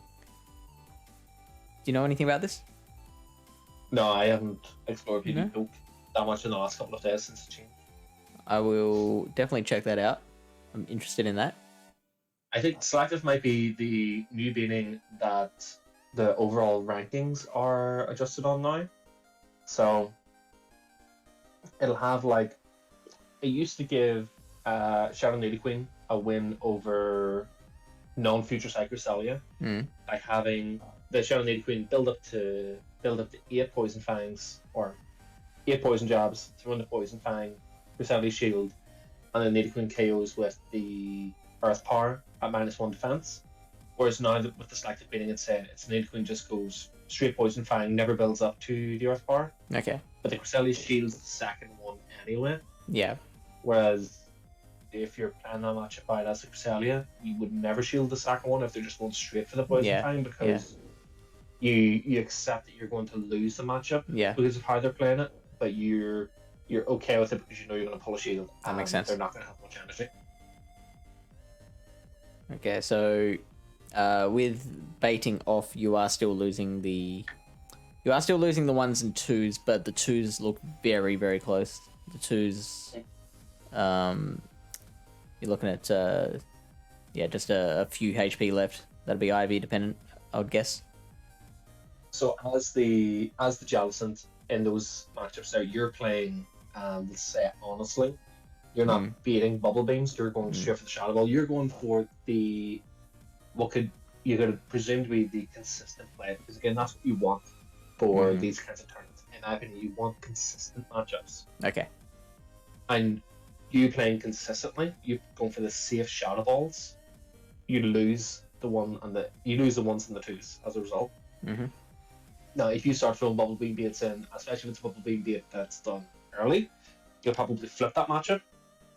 But can you really risk that? Is that something, again, if you can sim out, which requires the sandbox mode, if you can sim out what will happen if you do get the Bubble Beam bait at the start, you could probably then win with 2 Shadow Balls. But if you go for the Bubble Beam bait and it doesn't get shielded, then you'll probably lose even down a shield. Maybe you'll probably lose the 2-1 because you're that far behind on energy then. So again, Jellicent, in that sense, isn't a consistent answer to G-Fisk that you need the cover for the Talonflame. Does bubble make a difference? Yeah, bubble would make a difference. Better matchup versus Meta Queen. You could probably just go bubble beam and Shadow Ball. Mm-hmm. I know you're more consistent against Earthquake Swampert. I don't know about Earthquake Shadow Swampert. But I imagine just because of the increased damage, probably could 1-to-1 straight bubble and bubble beam. Okay. But I assume it doesn't make enough of a difference that you're sold on Jellicent as the pair to Talon. You're considering, as well as considering what are you using Jellicent to beat? What does Jellicent lose to? What does Jellicent have no play against? What does Jellicent lose hard to that's common in the meta? Can you afford for Jellicent to have those really hard losses and then have Talonflame come in afterwards? Is Talonflame vulnerable in that event? Yeah, right. So, for example, Registeel with that kind of now absolutely dunks on a Jellicent. Sure. Can you risk playing a Jellicent as your cover for Talonflame against the Registeel that'll absolutely dunk on a Jellicent and come out of the Jellicent matchup with 20 energy, and it's then 12 turns to another Zap Cannon. Yeah. Whereas your Talonflame is going to be 15 turns to the first lane charge, and you have to shield that Zap Cannon. It's way too hard. Good point. So similarly for Sableye, although I think Jellicent actually has some play against Sableye. If it's Hex Jellicent with one Hex lead, it has play against Sableye. But again, Sableye will generally dominate a Jellicent. Sableye will generally happily go down a shield to most things to gain a big energy lead to bring over to the next matchup. And then you've also good old Chevenant. So even though you deal super effective damage with Incinerate with Talonflame, Chevenant does have play against Talonflame head-to-head, let alone a Chevenant coming in with a bit of an energy lead because it's farmed down Jellicent, because it can, I think, shield one Shadow Ball, hit one Seed Bomb, and farm down. So you end up having like a Chevenant that's lost maybe by 40-45% in hex damage against a Jellicent, and it's down to shield, but it has more than a Shadow Ball's worth of energy. And it's going to get to at least 2 Shadow Balls versus whatever you bring in. So again, because these things are really common, and because these things are common and have play against Talonflame, at least with an energy, at least with a bit of an energy lead. Is that something then that you want to pair a Talonflame with? In my opinion, that answer is no, because it's not safe enough. It's not consistent enough. It's not reliable enough. Very, very convincing. But again, that's one of the, I think, the difficulties with playing Talonflame is because defensively, it's actually not that good of a typing for current Open Great League pick 6. Yeah, I agree. Because you're only really, against what's common, you're only really consistent. You're only really resisting Charm and counter damage. You're kind of neutral to everything else that you're going to see, and you don't have a lot of bulk, because Talonflame is like 122 or 121 to 123 attack depending on IVs. It's not as bulky as a Venusaur or a Swampert. It's more frail than that. It's more frail than an XL Sableye. It's something that gets whittled down a lot by neutral fast move damage, and something that can't really take a lot of neutral charge moves regardless of their power. So, in my opinion, Talonflame isn't really the thing that you build the core or you build your team around. Talonflame is something that you stick onto the team and you try to support it well, because if you're going to play a Talonflame, right, in my opinion, if you're going to play a Talonflame for pick 6, choose 3, you only play it one way, and that's you play it in the back and you only bring it in the event that you either have shield advantage that you can try to convert to even shields but with an energy lead. Like just farming something down with Incinerate, shielding their charge move if it needs to be. Or you bring it in on something that you can safely farm down with 1 or 2 Incinerates without the risk of taking a lot of fast move damage and without risk of taking a charge move. You want that energy, you want at least that 1 Incinerate energy, because Talonflame with 1 Incinerate and most of its HP on even shields is very different than Talonflame even energy against something. because Talonflame's coverage is amazing. Flying type damage. Yeah. Flying type damage is great, but being flying type itself isn't that great. It's also fire damage is amazing right now. Talonflame pulls shields versus almost anything you're going to see. Yep. There generally aren't a lot of things that are bulky enough to take charge moves from Talonflame, and those that are bulky enough are things that are easy to prepare for. Yeah. Like Azumarill, like Deoxys Defense, Umbreon. Yeah. A lot of the things that people want to answer their Talonflame with, you actually see playing it, like Swampert, like Glaring Stunfisk. They can't take those charge moves from Talonflame all that well. That's in my opinion, that's the beauty of Talonflame. That's what makes Talonflame so good, is Talonflame can run away with the match if it gets that one Incinerate lead, because a lot of teams are unprepared for it. A lot of teams just basically pretend it doesn't exist. A lot of teams are Ghost, Steel, and counter damage heavy. Yeah. That Talonflame, just with that lead, so it can outpace them to that first charge move, is very different than Talonflame that needs 3 Incinerates. That's probably why I feel like Incinerate users are my favorite Pokemon to use. I think the fact that just like you said, like one Incinerate can allow you to run over the remainder of a team. The Brave Birds so. Specifically with Talonflame, like the Brave Bird is so devastating, particularly after a Flame Charge boost. Like I remember back in Prismatic Cup using Talonflame to overcome a couple of Lanterns here and there. Like it's really fun.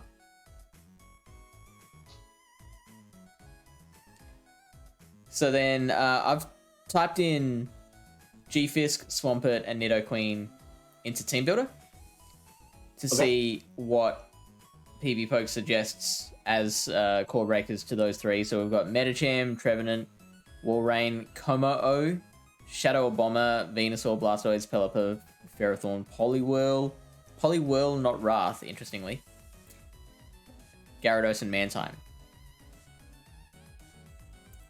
Okay. So what I would have a good day, DeFi. And thank you very much. Enjoy your Easter. It's what I tend to do whenever I'm looking for counters or core breakers for these things. Something I want to specifically beat the G-Fisk, Swampert, and Nidoqueen. I'll run a Matrix battle in PB Poke, and I'll enter in every different combination of viable moveset, Shadow and non-Shadow. For, say for Nidoqueen, I'll just do Standard moveset, Poison Jab, Poison Fang, Earth Power. I'll do normal Nidoqueen, Shadow Nidoqueen. I'll also do top stat product, and I'll do what I expect people to run. Wee bit of attack for the likes of Nidoqueen, because I think there are some very particular attack points that you do want from Nidoqueen for actual Poison Jab damage. Yep. For Swampert, I'll do normal Swampert at rank 1, and I'll do a Swampert that I would play that has a little bit of attack for CMP. And then I'll do the same thing for Shadow. I'll also do the same thing for Sludge Wave and for Earthquake. And G-Fisk is just G-Fisk. I'll do rank 1 G-Fisk, and I'll do G-Fisk with a little bit of attack, but not too much. Yep. I think generally you still want a defense weighted G-Fisk with some attack and sacrifice HP, because of the G-Fisk mirror match Mudshot breakpoint and bulk points, and the Mudshot breakpoint that you can hit against Registeel if you have enough attack. So I didn't know there was a Mudshot breakpoint there. Yeah. It's the Mudshot breakpoint was a big thing that people focused on for G-Fisk when it first came into the game at the end of season 3 of GBL against Registeel. But because Registeel's use is just nosedived with the introduction of G-Fisk, it's something they just kind of got forgotten about. Sure. Doesn't really affect the matchups that much. It just means that situationally, you might have a better opportunity to be able to farm a Registeel down before it reaches another charge move. It's one of those things you'd rather have it than not have it if you want to play a Glaring Sunfist that has a little bit of attack. So anyway, I would run every worthwhile variation of these Pokemon that I want to beat in a Matrix battle. I will just do, instead of the custom group, I'll just put in the standard Great Lake meta. I'll run it with the standard Great Lake meta, like the PB Poke default IVs. I'll maybe consider running it with rank 1 IVs as well on the other side. And we'll see what will consistently win against everything, ideally, or what will consistently win against most things within that list.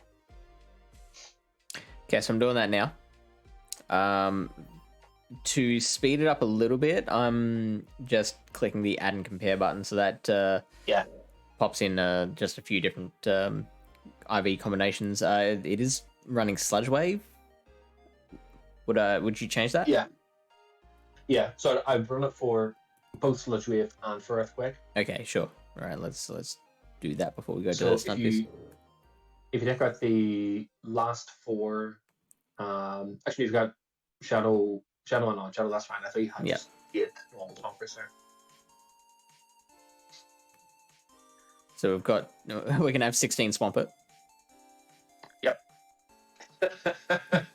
Yeah. If you're thinking of Swampert yourself, because I think there's 3 events for Australia for this. 2. Only 2, is it? Yeah. Whoops. 3 regionals. Yeah. So 1 in Perth and 1 in Melbourne. Fair enough. If you're considering Swampert yourself, Earthquake is definitely the way to go. And why is that? Sludge Wave gets you a Azumarill, which shouldn't be that common, because Azumarill, I don't rate Azumarill for this current pick 6 at all, and it'll get you that big neutral damage against the Trout, but ideally that's the matchup you want to try to avoid. There aren't a lot of flying types that you really would benefit from having Sludge Wave for. Okay. And because again, there are so few flying types, and because the only other real ground resistance being used is Trevenant, the Earthquake hits for massive neutral damage against most other things. It's a situational thing because, how would you put this? Hydro Cannon has slightly higher DPE than Earthquake because it's 40 energy free to damage, 2.0 DPE, whereas Earthquake is 65 for 120, right? So it's hitting for 50% more damage than Hydro Cannon, but it costs a little bit more than 50% of the energy of Hydro Cannon. Yep. But it's for situations where you aren't going to make 2 Hydro Cannons, or for situations where your opponent can't afford to shield the Hydro Cannon, and the Hydro Cannon won't KO, but the Earthquake will KO. You know, if you have situations where you need 2 Hydro Cannons to KO something, but that would be energy overkill. But you could throw 1 Earthquake. You're saving yourself that difference in 15 energy between throwing 2 Hydro Cannons and throwing the 1 Earthquake. Or in the situation that Stan got me, where you've got a Shadow Swamp versus a Shadow Walrein. The Sludge Wave won't KO the Walrein with 2 shields. the Earthquake may as well KO because you're not expecting it. Yeah.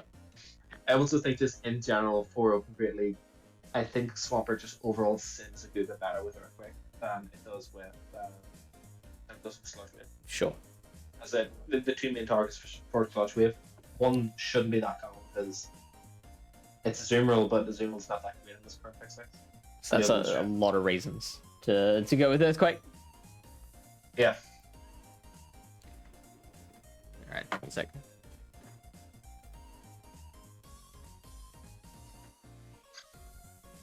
Sorry. Alright, so what are we looking at now?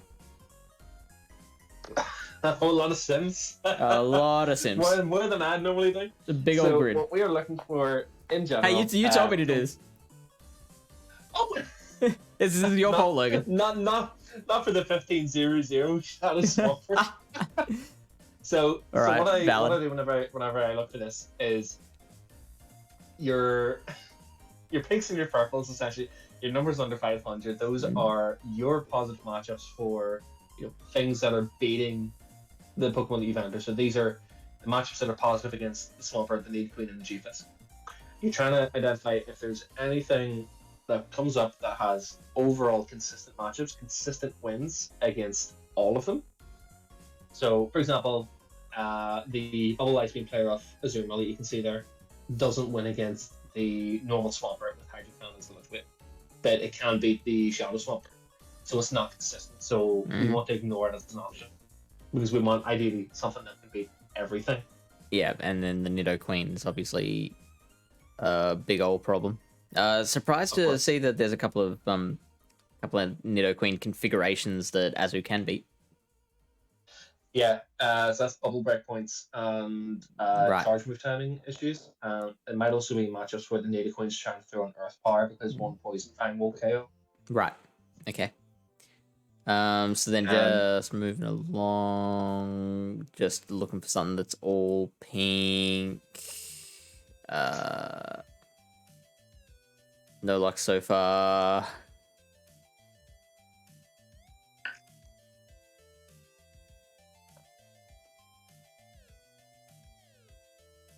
Ooh, what's this? Metacham with Pup Ice Punch. Yep. Looks like it can beat all of them. Pop Ice Punch, Matty, is, I think, actually quite a clever set to run in this current open meta. Mm-hmm. Provided that you Oh, hang on. for... Sorry. No, this is Ice Punch Psychic, not Pup. Oh, fair enough. But do you still feel the same way? Yeah. Because Psychic, you are, again, assuming that the Azumarill isn't that common, you're only really using Psychic for things like Poison Metacham. That's really the big one. Because for everything else, you're getting by on both your counter damage, which you just wrap up with Power Punch, and Ice Punch for coverage for the likes of Trevenant, if you ever need to put damage onto a Trevenant, if you're caught with your pants down against one. Nidoqueen. And general neutral damage for, again, like you get your pants caught down against like the save line. Because Psychic isn't actually that useful for a whole lot, aside from maybe situational closing move as well. Okay. But I think that Power Punch plus Ice Punch is something that is really worth considering for Metacham. Just because with Power Punch, you have you'll often run into these conditions where you have a late game guaranteed win condition that is just a straight Power Punch, no baits through the Power Punches immediately. Yep. And your opponent just can't keep up with the damage. They just can't out damage your counter damage because of it. Screw having to risk Psychic baits or Psychic shielded in that any scenario when you can just go straight counter Power Punch. And at the moment, it looks like the only other thing that comes close that I've seen is War Rain to being able to beat everything. Okay. So you need to consider, if you're going to go down the route of Wall Rain, how consistent is that versus G-Fisk? Because that's very, very bait dependent from Wall Rain. Yeah. Plus, you also have the likes of, if you wanted to go down that route, Dugong. Because Dugong, if played right, isn't a bad loss to G-Fisk. Yeah. But again, this is part of the issue I find with playing a Talonflame or even with trying to build around Talonflame, is that there isn't really much that can consistently cover it. Even something like a Politoed was the first thing that I thought of. It's not consistent enough against Earthquake Swampert. And give a G-Fisk a bit of an energy lead, and your bloody Politoed will lose it. Wow. Okay. So that I thought, well, whenever I was coming up with these three myself, whenever I was trying to build up, or whenever I was trying to build around the Talonflame, was I couldn't think of anything that can consistently cover for it. Yeah. So that's why the shift went from creating the core of the team around it to just supporting Talonflame and having Talonflame be its own thing in the back. So should we then abandon the exercise of trying to build a team of 6 starting with Talonflame and just start again with something else? If I was building the team, yes. Okay. I'd be building the core around something else and just having Talonflame be something that the core supports. Okay. What should we pick? So, I was trying to think of a core Pokemon, a duo core or trio core that's quite flexible together, that all have some play against the likes of Swampert, Nidoqueen, and G-Fisk. You have your own Swampert. You have Metacham. Mm. If you're on GFISC, if you get enough of an energy lead, Mm-hmm. you have Registeel. Again, if you get enough of an energy lead for a Swampert, especially Shadow Swampert. You have your own Trevenant if you wanted to go down that route, although it's not a reliable thing against Nidoqueen. Again, you can go for Politoed if you want, but I don't rate Politoed for this current pick 6. So really, you're looking at like running your own like Metacham plus Ghost kind of thing. Like you're running like a Metacham plus Sableye, because then you have that Talonflame that can cover for like, their charm weakness, for example. You know, it's not awful. And again, you're trying to think of it not in a way of building the core with Talonflame. You're trying to have a good core that just happens to support Talonflame well. Yeah. So Metacham plus Sableye as a core, in the absence of charm, is quite good. And that's it's just vulnerable to opposing Sableye. Yeah, and that's not unreasonable to think that a team would have no charmer on it. Like a lot of people would, I suspect, go for Azu as their fairy. Mm-hmm. With charm in a similar sense to Bastardon being inflexible. Charm is just charm. Yeah. You don't use a charmer primarily for the coverage that they provide. You're using a charm for their charm damage, their secondary typing, how cheap is their first charge move. That's why Lone Ninetales is generally the most common charm user that you can see, just because it's 6 charms, 35 damage, available. So, if you want to build, start the building block of Metacham plus Sableye, and we include the Talonflame anyway. Yeah, because we still want to run Talonflame with the team. And Pop Ice Punch. I would go Pop Ice Punch, yeah. Sure. I think it's more than the run second. Plus, you've got Sableye and Talonflame to try to address opposing Metacham. And again, you're not really expecting Azumarill to be common enough, which is one of the other things that you want second for. For me personally, if I were going to want to run this team, I still do not have the XLs for my Sableye or my Medicham, so I'd have to get walking. A lot. When are the Australian regionals in June? The first one in Perth is May, like 21 to 23 or something like, or 22 and 23. It's the same weekend as Lille.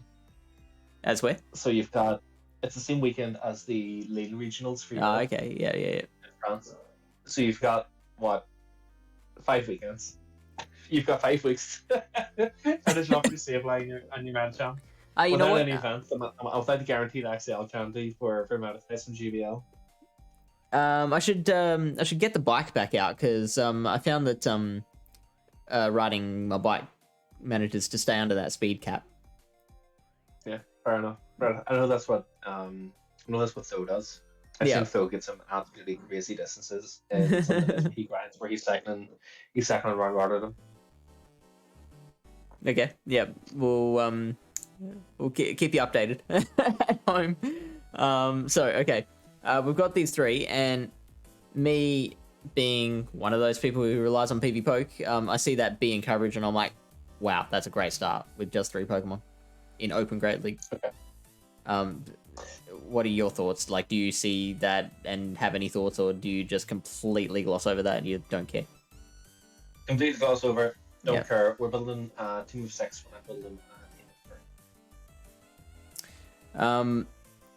I'm actually interested to hear that because I had previously heard the advice of, yes, it's a team of 6, but you can only bring 3 into a battle, so you need to make sure you've got all your cores of 3 within the team of 6 that work well together. Okay. So what's your response there? So I'm like, again, all the hard questions here. It depends. No, I don't mind. I love answering these types of questions. Hello, Mensinik. Hello. So like a response to a lot of the other questions, it is all dependent on the rule set. It's all depending on what you're playing. So again, it's a very similar approach that I would take to Silph and to GBL, or pardon me, Silph to this Pick 6 Choose 3 Broken Great League. So if you look at my team, for example, only like I said, I have 3 anti-fighters and I have 3 fighting weak Pokemon. So you can make a guess that I'm going to play an ABB, anti-fighter, fighting weak. You know, I have that strategy, but I have options within that. It's not just that I'm always going to play a Chris, Diggersby, and Scrafty, you know, because I can play a combination of Chris and any 2 of 3 of Diggersby, Scrafty, and Walrein in that role, if I wanted to go down that route. I also have Nidoqueen that I could substitute in for Crest if it happens to match it better. If I, again, want to play that ABB, anti-fighter, fighting weak role, I again have Deoxys Defense if it happens to match it better than Crest and Nidoqueen for my opponent's team. I could also do the fighting weak double anti-fighting, so like Diggersby, Cresselia, and Nidoqueen, or Diggersby, Cresselia, and DD. Again, depending on what my opponent's team is, depending on what seems to be the better option. But again, I have 3 different variations of the fighting weak that I can play in the lead in that sense, and I have 3 different options for the 2 anti-fighters that I want in the back in that option. Okay. Yeah. So that is then 3 for 2, 2 for 3. I have then 6 different variations of that team, of that one style of team that I can run, depending on what I want to do and what matches up well against my opponent. Which speaks to that flexibility that you were talking about so much before. Yeah, it's not just a case of I have Reggie Double Ghost, so I'm going to play Reggie Double Ghost. Yeah. You know? So, as well as that, I'm also trying to read what my opponent's team is. So, if they don't have Metachan, if they don't have Vigoroth, if they don't have Scrafty, if they don't have that fighting pressure, suddenly anti-fighting, double fighting weak ABB doesn't seem like the best option anymore, because I could just throw all 3 fighting weak Pokemon at them as their own team. I could do what would be considered ABA, anti-fighting, or pardon me, ABA, fighting weak, anti-fighting, fighting weak. But because my opponent doesn't have that fighting pressure, it's an actual valid team strategy, again, based on what my opponent has.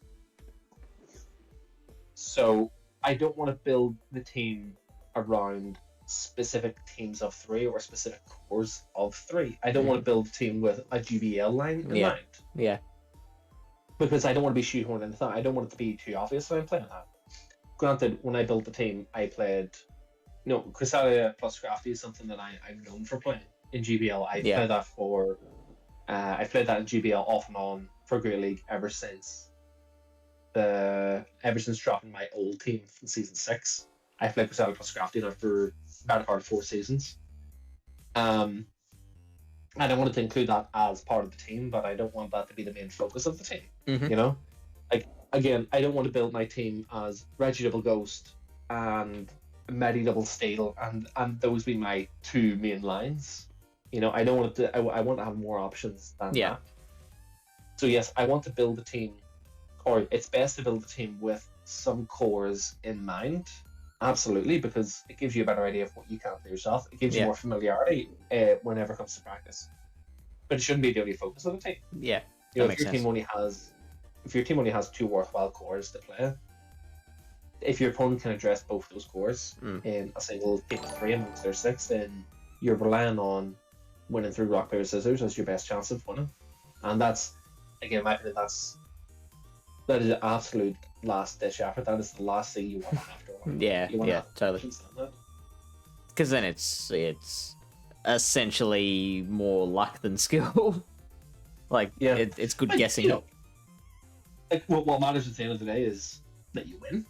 Yeah, okay. And if you happen to win through hard countering your opponent, then so a win's a win. But again, you don't want to have to rely on that. Yeah. You don't want to have that as your best course or your safest, your most likely option of winning is 3 rock paper scissors. Yeah. Okay. So agreed. And so then taking that to this group of 3 that we've built. Our next, if I can remember, 17 hours ago when we started what we were talking about, the next steps after getting this initial core of 3 Yeah. Are you looking at? Are you focusing on what breaks these three, or is there another consideration first? So because we're building Talonflame in the team, and again, because Talonflame is hard to build a core around, I'm ignoring it in most of these decisions. Mm-hmm. At least until it gets to the later stages where we have 1 or 2 picks left. Because right now what we're looking at is we have a core of Madchan and Sableye that is actually quite a good core for Open 6 Mm-hmm. in the absence of Charm. So we want to support it with some anti-Charm. Okay? Yep. So your two main options for that, aside from Talonflame itself, are Registeel. Yep. And Nidoqueen. Yep. Now that's just as sort of a guide, a bit of a guideline. You also have things like Venusaur, which is fantastic anti-charm, but G-Fisk isn't as reliable against like Partisan Alolan Ninetales, because Partisan Alolan Ninetales is a wee bit of a threat versus Metachan and versus Sableye, but we can discuss the Partisan Alolan Ninetales matchups because they're not as safe as you think for Alolan Ninetales. Okay, sure. G-Fisk, as you mentioned, again, fantastic anti-charmer and a good answer, great league-wise, against the Partisan Alolan Ninetales, which can potentially threaten the Metachan plus Sableye. So we've got Registeel, G-Fisk, Nidoqueen, Poison in general, and the likes of Venusaur.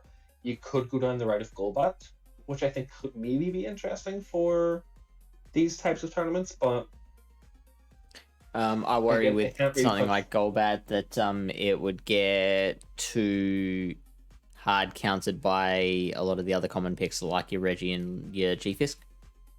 Reggie and Walrein being the two big and ones. Walrein, yep. Yeah. So again, that's sort of a feather out of the cap for Venusaur, in my opinion, is Walrein. So again, I think you're looking at really, for an anti-charmer, you're looking at Registeel or Nidoqueen, if not both. Yep. You also have the likes of like a safe swap, like a check the charm, not a hard anti-charm, in something like a Poison Sting Drapion, which is a fantastic counter swap and a very, again, in my opinion, very underrated Pokemon for pick 6 choose 3 at the moment in this current meta, because of how well it matches up against the Ghosts and how well, surprisingly, it does against Registeel. Now it loses, but it's a very close loss against the Registeel. It leaves Registeel in a very safe or fairly safe farm range for a lot of things. Yep.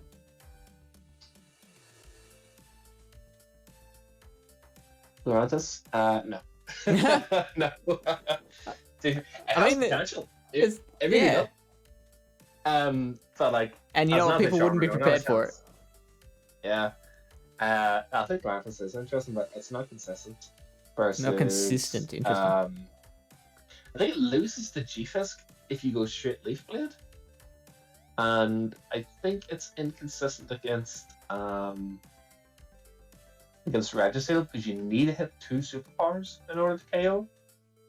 It's kind of like I was chatting to Inadequates about the possibility of running the Como. Sorry for surprising or giving away the surprise more time if you end up running the Como in Frankfurt. But I was talking about its consistency or lack thereof as your fighting type in terms of answering for steals, because without baiting Dragon Claws successfully, it's actually not super duper reliable against Galarian Stunfisks and Registeels, especially if you're playing in the lead where your opponent has the ability to switch out. There are things that I think can do that job out. I think Como is an interesting option. But anyway, Sorry. Again, as your anti-charm, you could do like one of Nidoqueen or Registeel, and then have Drapion as another pick, as a separate entity. So you've got Talonflame, Madchan, Sableye, one of Nidoqueen or Registeel, if not both of them, and then Drapion, and have that as like a core 5, and then reevaluate what that team of 5 then is weak to, what you need that 6th slot then to cover. Sorry, I've been distracted over the last few minutes because we've got these spammers, these like Russian spam bots. Yeah. Lily Bear, you might have to actually like report them rather than just remove the messages. And if you got time, get rid of them off of Twitch as well. But having established that, so you are advocating running. So you've said basically three anti-charmers. Yeah. Is it necessary to run that much anti-charm? Is it necessary to hate on charm that much? It depends on how safe you want to be with it. Mm. So you could, again, because you're playing a bit of a numbers game, you could run one of these anti-charmers in Magic Native Queen or Drapion, because you've also got Talonflame. Mm-hmm. And just accept that you have this duo core of Machamp plus Sableye who are really good against everything but Charm. And just cross your fingers that you don't encounter Charm all that much, or you don't encounter Powder Snow, Low, and Ninetales all that much, and just take that risk. And that's fine. And that is a perfectly valid way to go about this, because, again, it is a numbers game. So you could consider, you could build two different teams. Build one team that has one of Native Queen or Registeel, because I do think you want a hard answer. You wouldn't want Drapion as that fourth pick as your anti-charmer, because it's not reliable enough at it. So go with like one of Registeel or Native Queen, and then build a separate team. Continue down this path of having one of Native Queen or Registeel and the Drapion as picks 4 and 5. Sure. And see, and then practice both teams. See what you think. See how the team that has the 2 anti-charmers aside from Talonflame, see how that plays against teams that don't have charm. And then have your team that has one of Native Queen or Reggie and no Drapion, and see how that plays against teams that do have charm. See if there's a difference in consistency there. See if you prefer how the team that's heavier anti-charm compares to the team that is lighter on anti-charm. So what should we try first? Well, I would go Native Queen. Specifically Shadow Native Queen. Because it is another source of good fast move damage within the team, aside from Medicham, although Sableye, Shadow Claws, or no splashes either. But it's because it's if you have Registeel and no Native Queen for this type of team, Sableye has play against Registeel. Yeah. But it's not great. Medicham has play against Registeel, especially because we have Power Punch. Yeah. But again, we don't want to see Registeel with a bit of an energy lead. Or bringing our Medicham into a Registeel that has a bit of an energy lead. So similarly, we don't want to have our own Reggie, which is also again vulnerable to a Reggie with an energy lead, if that makes sense. Yeah. You want to have something that can take a charge move from the Registeel. Yeah. Which is Native Queen. Right. I'll be back in a wee minute again. Whoops. Nitto. Just gonna throw it out there. Oh, he's gone. Did he say he was going? Or did he just leave?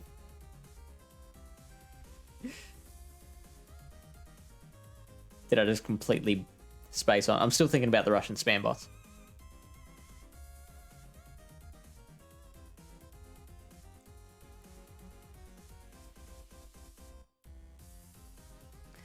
It's going to be a very hard habit to get out of looking at those overview scores. Because the first thing I was like, when I put in Shadow Nidoqueen, I'm like, oh, is that going to be an A now? Being able to defense debuff the last mon, so your last mon has a better matchup is just so... Yeah, I totally agree. I was worried about when running through building a new team. I was worried about it just becoming his Liverpool line, but with at least 3 mons different, I feel like that's it. Like, even if this and the last 2 mons are mons that he has run, then it's still like different enough to give a bit of an idea. Because we're all about I would love for someone to come out of this empowered with enough knowledge to be able to start looking at the pool of all these weird and wonderful Pokemon and be able to decide, yeah, I'm gonna go with this one.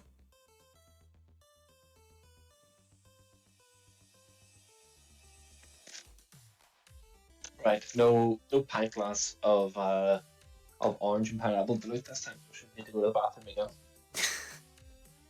again. It's all good, man. Hasn't been hasn't left us in the dark too much. Fair enough. Fair enough. Then Cynic says, I put all my open candidates in a tag, and when I play my sets in Open Great League, I make a now team with them, or a new team with them to play for a set. Always helps getting matches down. I did a similar thing before Liverpool. I played lines of 3 with combinations of Cresselia plus my Fighting Weak mons in Diggersby, Scrafty, and Shadow Walrein, specifically Shadow Walrein. Again, I played Cresselia Scrafty for seasons and seasons and seasons of GBL, so I was quite comfortable with it. And I remember playing Diggersby whenever it first came out, season 6, I think midway through season 6, when it rotated back to Great League. I tried it at XL Diggersby. Didn't really fancy it. I didn't think the fire damage was valuable, at least at the time. It's quite valuable now for damage. And I wanted to just get a bit of a feel for how good of a safe swap any 3 of them could be. So I know that from experience, Scrafty is not a safe swap. It really is not a safe swap. No matter what you think the lead is, no matter what you can predict the second and third mon is, there's usually something that beats Scrafty. You can't safe swap it. Different in pick 6, choose 3 though. Scrafty is actually an option for a safe swap now. Diggersby, again, not that great of a safe swap. It's a really good closer because of the damage of Earthquake and because of the matches that you can win straight Fire Punch if you are like 2-1 shield. But it really showed me how powerful of a safe swap Shadow Walrein, again specifically Shadow, really showed me how powerful of a safe swap Shadow Walrein is in the current meta, in the current pick 6. So I leaned hard on Shadow Walrein as a safe swap quite a lot in Liverpool, and that was again based off my experience from GBL from the week leading up to Liverpool.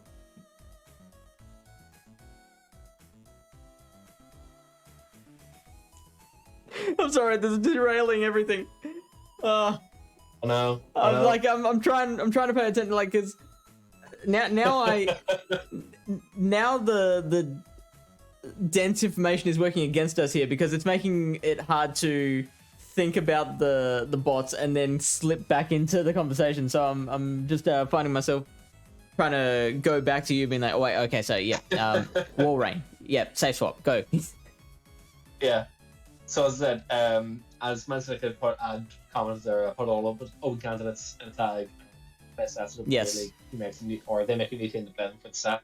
Again, I'd done that for the week leading up to Liverpool, where I played teams of Cresselia plus 2 of 3 of Shadow Walrein, Diggersby, Scrafty to get a feel for them, and that's where I picked up on how good of a safe swap the Shadow Walrein is. Sure. And I used that quite a lot in Liverpool to really good success. Yeah, Again, so you went off that experience within Great League of just trying to familiarize myself with those lines of 3 that I was likely to end up playing. And so yeah, the Shadow versus the regular. Yes. So a few reasons for that. So first and foremost is just the extra threat of damage. And Partis knows ice experience for a lot of things when playing it as a safe swap. I can't recall all the matchups off the top of my head, but I think you can beat Sableye in the 2 shields. Straight Icicle Spear, whereas normal Walrein can't. Just if I ever needed to kind of swap a Walrein into a Sableye safe swap, if I didn't have access, or if I didn't bring Diggersby, because I don't normally like relying on Scrafty for that. To be able to threaten more damage immediately into Talonflame, again, just because the increased damage of Partis Snow and the increased threat of damage from Icicle Spears.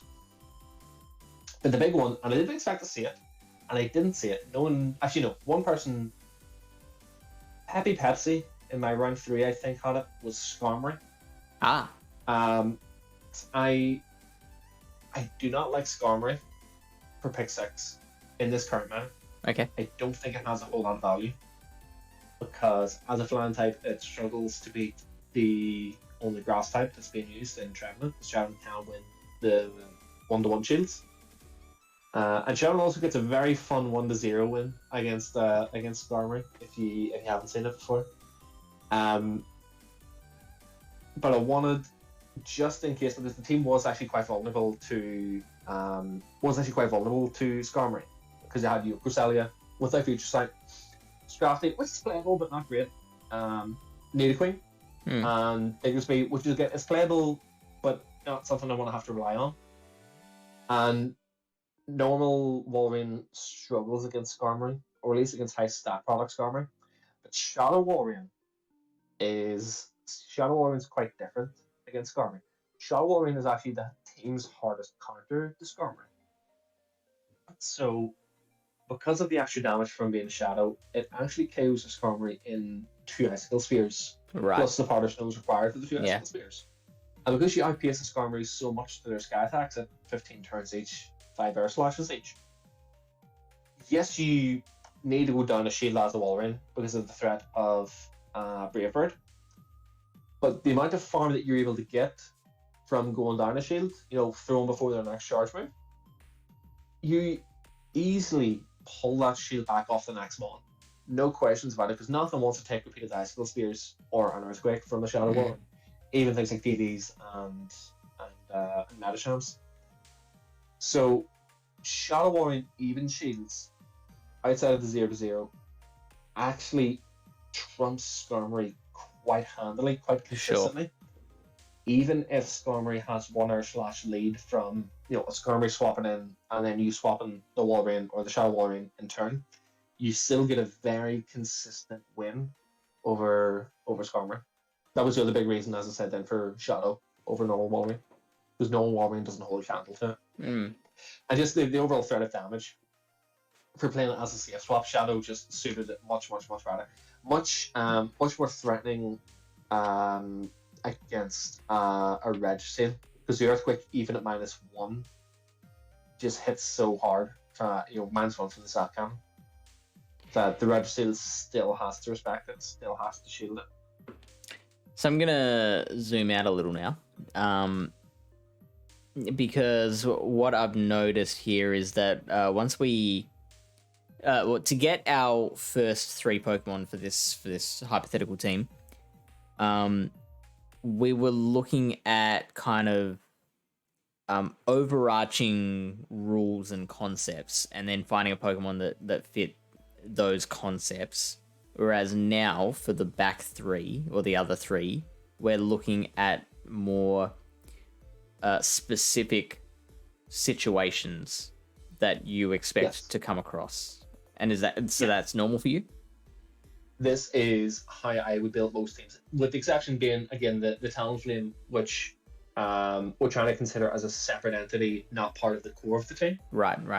This is how I built a lot of teams, is having a duo or trio core. Not necessarily like a team of 3 that I would like to run all together, but a team of 3 that function well on team 6 for bench pressure purposes, for restricting what your opponent can play against you. And then usually the last 2 Pokemon are for covering specific Pokemon or covering specific combinations of other Pokemon, whether they're covering for a core, or just that they happen to have to cover for 2 or 3 particular Pokemon all together. That's usually what I have these last 2 Pokemon as.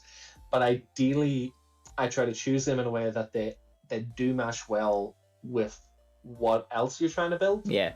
And ideally, there are other things that you can try to form cores with the other picks you've already chosen. So, for example, for the team that we have here, is actually very vulnerable to opposing Sableye. Because Sableye will beat Shadow Nidoqueen unless your Shadow Nidoqueen has an energy lead and can hit Earth Power. We have the Sableye Mirror Match, which is not incredibly volatile, but comes down to a mix of HP, energy, and shield advantage. And Sableye, of course, will absolutely dunk on a Metacham. Sableye versus Talonflame is an interesting matchup. It's IV dependent. into 1-1, and also depends on charge move timing from both sides. Generally favourable for Talonflame, but again, Sableye is something that will probably want to go down a shield if needs be to flip switch, because it's likely going to take that shield back against the next Pokemon because it just gets to the file pit so quickly. Yeah. So anyway, because the team is quite vulnerable to Sableye, I would want to build a team such that these last two picks mesh well with the rest of the team, but also give very reliable answers, very reliable matchups against Sableye. Yeah, and you'd So want one that of for the both Pokemon. Yeah.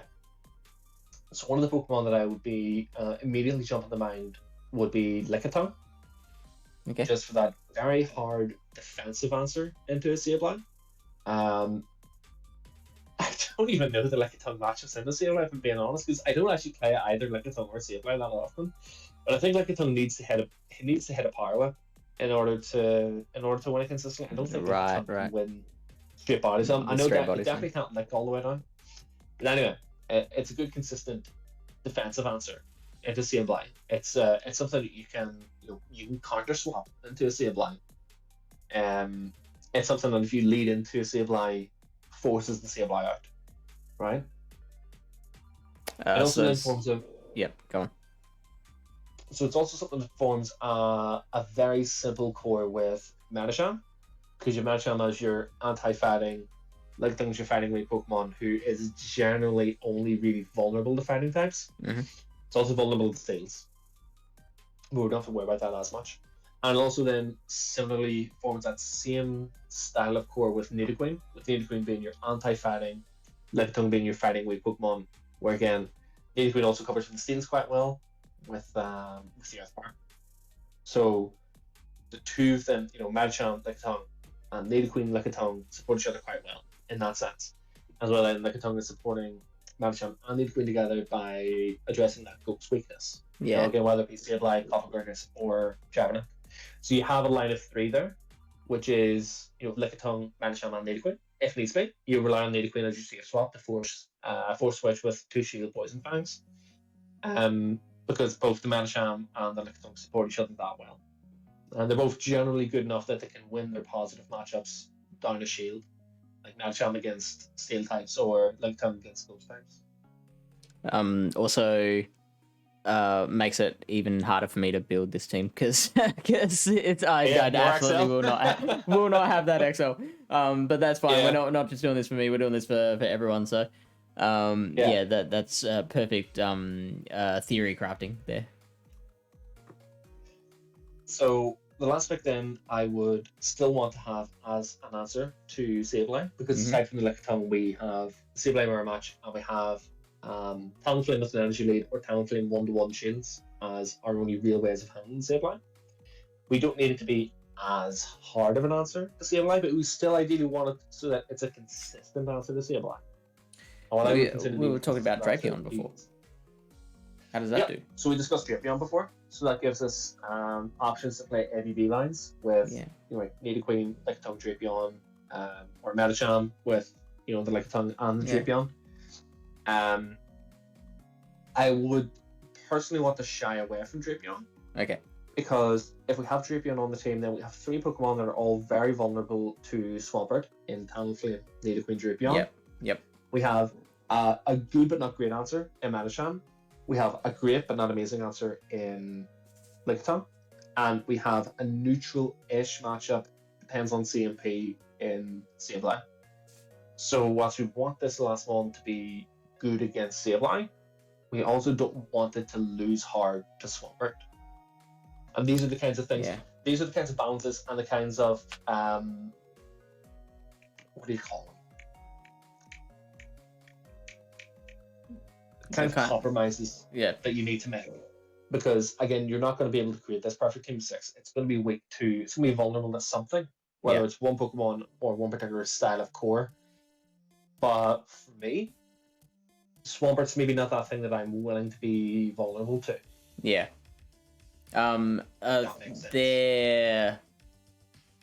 So is there only a select few Pokemon that you will just say, I don't want to have a weakness to this? So like Medicham, Swampert, G-Fisk, whatever, are there certain Pokemon that you'll be like, no, I have to have like at least three answers to this thing? It's not that I need to have at least 3 answers to this thing. It's just that I don't want to have too many things weak to this Pokemon. Yeah. So for the team currently, for example, Learn Stunfisk will dunk on the Nidoqueen, unless the Nidoqueen has an natural lead. And it can, as we said before, it can 0 to 1 Talonflame. Is generally positive versus Lickitung. And fairly sure it can still be the Sableye straight Rock Slide if it wants to go 1-1 or 2-2 shields.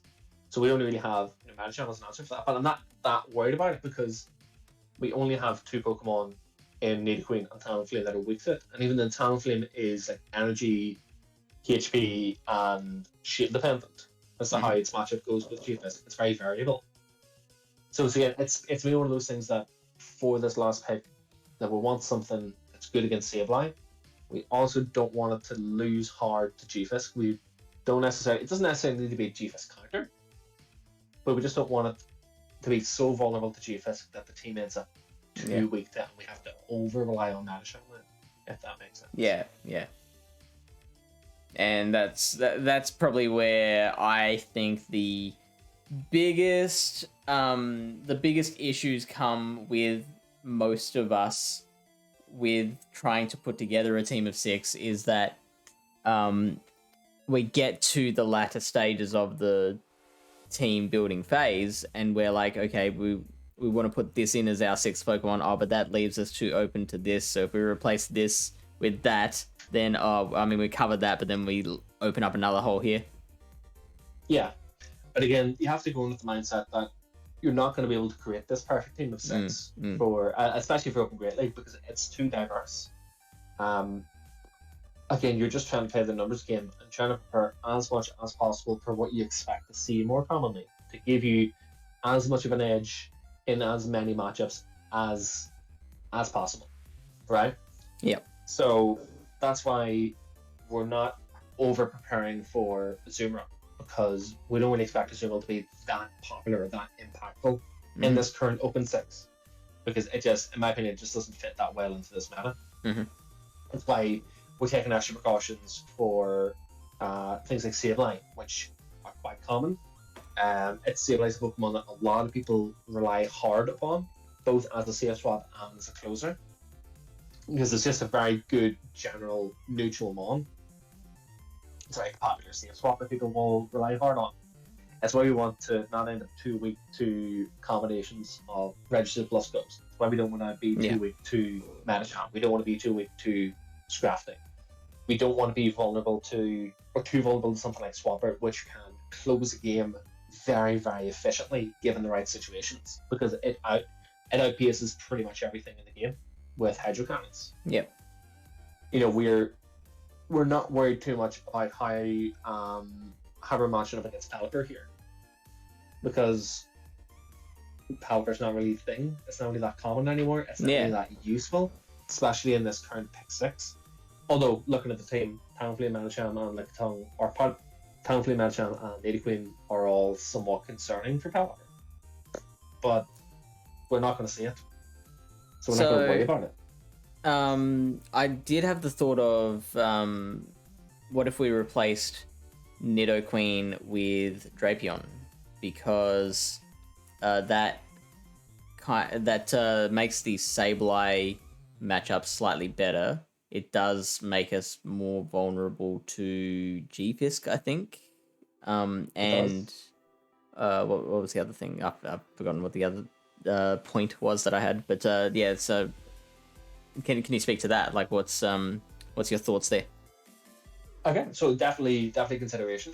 Drapion also gives you another option to play as a typical CF swap. Although you also have Sableye and Lickitung already, so it means that your team is less predictable for your opponent. Right. Drapion, as you said, covers better than for your Sableyes, covers better for your Trevenant. It's a better defensive answer into them.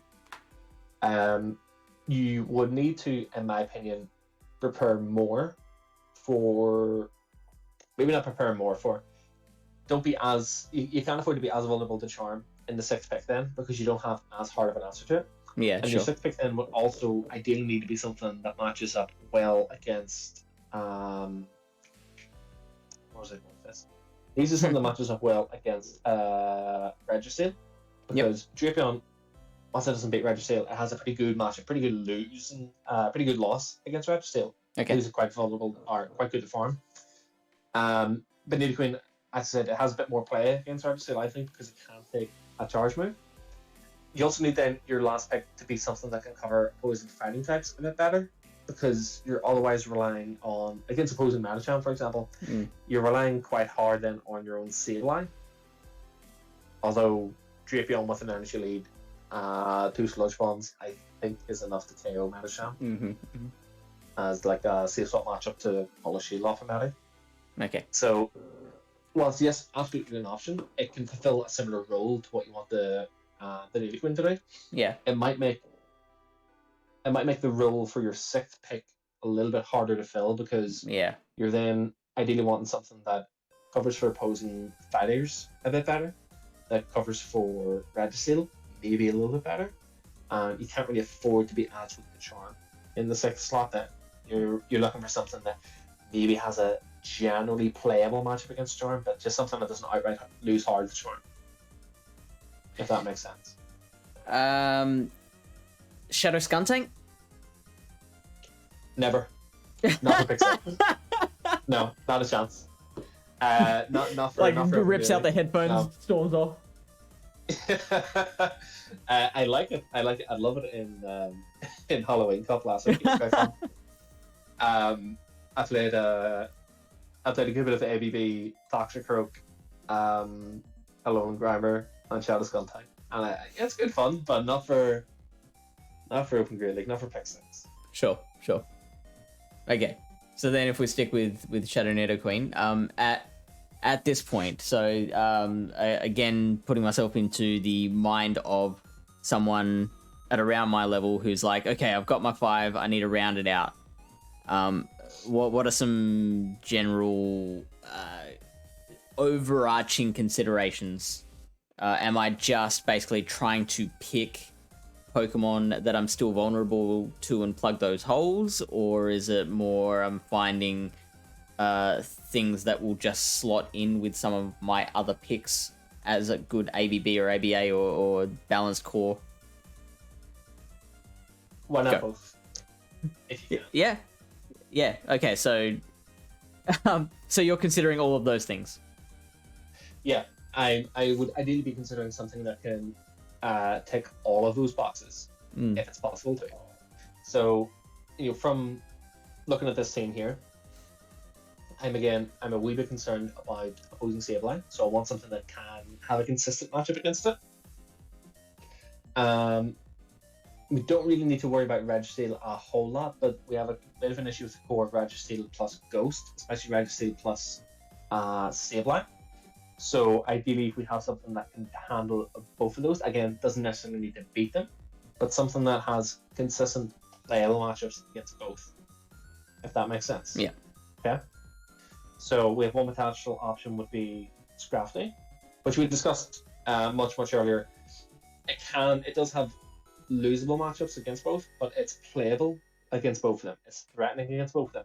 It helps to dissuade your opponent from playing them as a combination. Okay? Yep. You also have the likes of Diggersby, which has very positive matchups against both the Registeel and against the Sableye.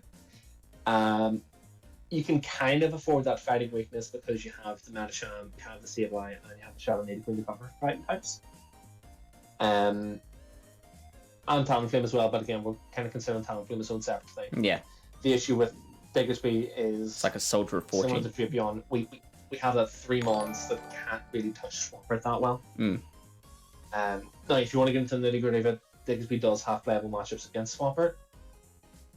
You don't want to have to rely on it. Yeah. You don't want to have to play that out if it came to it. It's the kind of thing you want to avoid. If you wanted to get really ballsy, you could go down the route of Shadow Shiftry. Okay. Which I think could be a very surprising pick. Because you can beat Registeel with just straight foul plays. You need to go down a shield to do it. You can absolutely dunk on a Trevenant. You can absolutely dunk on a save line. And you can absolutely dunk on a G-Fisk. Also covers waters. Your only issue again is the fighting types, which you have Madisham, Sailor, and Native Queen all to try to help cover, as well as Talon Flames. Again, Talon Flames is its own separate thing for this thing. Also, opposing Nido Queen, I would think would be an issue against it. Yeah. But for Native Queen for this thing, we have Sableye, we have Ice Punch Madisham. Because most Native Queen you're going to see are going to be Shadow. Again, for people that know what they're doing, for the people that you would consider the competition, will very much lean towards Shadow Native Queen rather than normal Native Queen. Because of what you want your Native Queen to do, generally, as a lead, is win switch, or as a swap, is to force switch by going down shields if needs be, through just the sheer amount of damage that Poison Jab and Poison Fang can do. It does a better job than normal Native Queen. So, again, if you want to risk that vulnerability to Swampert, Diggersby is a good option. If you don't want to risk that vulnerability, then you have Scrafty as an option. Or we can maybe run a Matrix battle and see what else we can come up with that can handle both Registeel and Saveline specifically together. And see how well in that could fit in with the team. Okay, so if we clear all this garbage. So we are looking to find something that handles Registeel. And do we add in the Flash Cannon, Zap Cannon? No. No. You don't ever expect again, that? It would be in the back of my mind, but I wouldn't worry about it. Sure. Because, again, I think for the players that you will consider your competition, they're going to be running Focus Blast Zap Cannon.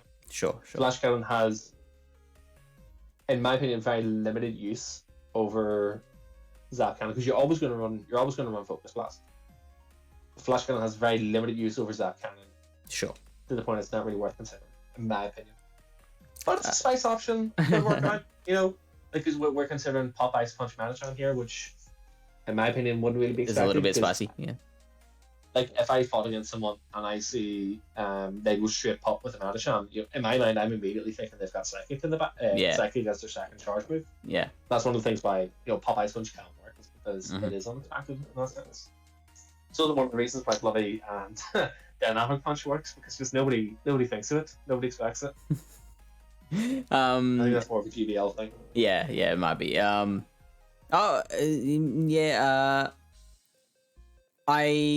think I see a lot more. Not a lot more. I do see the occasional Psycho Cut Metacham in restricted formats. I love it when someone pulls that out. I'm like, you are like, that is someone who's thinking for themselves. That's someone who's not just going with the flow. So in factions, this is going back months now. Whenever I was in factions, whatever one of the field metas was, Madisham was quite common. Yep. And our faction, we didn't communicate a whole lot. It was kind of just we're a collection of 7 players. They're all pretty decent, and just sort of get on with your job. But a couple of us would always try to reach out and say, do you want some practice? Do you want me to run your opponent's team against you? Get a bit of a feel for how the matchups will go. Get a bit of an idea of what cores they can run, or if there's any interesting moveset options that you maybe haven't thought about that are good against you. I had one teammate had a matchup where his opponent had Madisham, and he didn't rate Madisham against his own team of 6. He thought he handled Madisham quite well.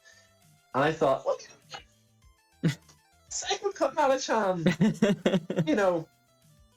Psycho Cut double nuke Madisham down from Psychic actually kind of looks pretty fun against your team. Because you kind of have to shield everything from it, and it's bulky enough that it's going to get at least 2 charge moves. And God forbid if it gets a bit of a farm off, whatever you have, if it's quite weak. But because we never practiced, because nobody wanted to get that help. You come back 2 days later and you go to the channel on that Discord, and it's just 3 matches of him getting swept by Snake. That's great. I thought like that's could have been easily avoided. Had we done a wee bit of practice, but yeah. Anyway, Psycho Manasham, not to be underestimated, but it's not the way to go for Open 6. Loses to Zoomerl, where Carter Macham can win, depending on the Axel, depending on how Axel the Zoomerl is. Yeah, Counter Manacham will win, whereas Psycho Manacham will lose despite the neutral damage. I find that crazy. That's just counter. Yeah. All right, so we've got Red to Steel in the Matrix. What were the other Pokemon we were looking at? Sableye. So what I'll tell you what I do whenever I'm entering the Pokemon into the Matrix. So I don't just do the all selections. And I know just for simplicity and for speed here. What I would tend to do for something like Red to Steel is I'll put in the default, just whatever happens to come up. Although I think like the default IVs on Red to Steel are pretty bloody good. It's like 6, 11, 13 or something. Like I wish I had that Red to Steel. So I'll keep that. I'll put in the best possible IV spread for a raid, which is 11, 15, 15 for Red to Steel. Sure. And I'll put in what I consider to be reasonably the best Red to Steel I'd expect to see. So something like a 5, 15, 15, like a really good spread from a best friend straight. And I won't worry too much about anything further back. Like I won't worry about like a 1, 13, 13. Yeah. Kind of spread, because I think that's a bit too unrealistic to try to prepare for. Like someone would have to I won't stress too much spend $1 million Stardust trading for that. Yeah. Like this guy who spent I don't know, 480,000 Stardust, I think, for my Cresselia. Yeah, you did. I did, I think, like 22 or 23 trades to try to get my Great Cresselia, way back when. And I only ever got one under 1,500. It's the one that I used. Yeah. And it was the only trade I ever did with someone who was great friends, because everyone else was either best friends or a small handful of ultra friend ones. And I lucked out with my Cresselia. It's like rank 37 or something overall. Wow. I think it's technically considered rank 19 if you're going off of one IV minimum. But I know we have had an opportunity in the past at some point to have 0 IV trades. So I consider it rank 37. But like, similarly to what you said, you could spend millions upon millions upon millions of dust doing, the one friendship trade, or one level friendship, 80,000 dust trades every day to try to get like a 113, 13 or whatever registered. Yeah. So Lyle has been saying Shadow Machamp as an option. Now, in a team that's running Metacham, are you getting much else by putting Shadow Machamp in there? So what you're getting by trying to run, like, not necessarily double counter, but the reasons why you would run Shadow Machamp with Metacham, not just Shadow Machamp over Metacham, but it's nice to have both options on the team, is either potential to just fast move something down. Similar to how you play Charm. You try to one shield your opponent, take a charge move, and then pull that shield back with your Ice Beam or your Play Rough if you're running tough, for example. So with Machamp, you can try to do a similar thing. You go down a shield because you're so frail, but you put out so much more counter damage, and the cross chops are so threatening that you're likely going to cross chop on the rock side against whatever comes in next. And you're trying to snowball the match then based off even shields, but you have switch.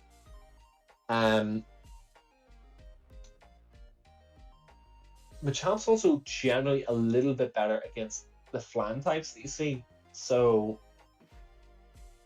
I think Machamp has a better matchup against definitely better matchup against Mandibuzz. And I think it has a slightly better matchup against Skarmory, where I think he can go 2 Rock Slides and win the 1-to-1 shield. You don't need to beat the cross chop, I don't believe. Whereas Metacham's a wee bit dicier. Metacham Pop Ice Punch actually as well actually makes it quite good against Mandibuzz, but I think with Pop you can beat Skarmory, but you only beat Skarmory in the 2s, you lose the 1s. But is that valuable? Is that difference in matchup for Machamp worth using over Metacham? Or are you only going to put Shadow Machamp on the team to run as a double counter strat. Like, yes, Shadow Machamp does be Registeel harder than Medicham, Medicham, yeah. and I'm fairly sure the Shadow Machamp needs to go down a shield in order to beat a Registeel, because that kind of will just one shot, and I don't reckon that. Again, I don't know, but I don't reckon the Shadow Machamp can beat a Registeel in the 0v0 with just cross shot without close combat. And also, Shadow Machamp versus Sableye is, I think, dependent on a cross shot bait into a rock slide, which is also then CMP to Sableye's second foul play in the 1-1 shield.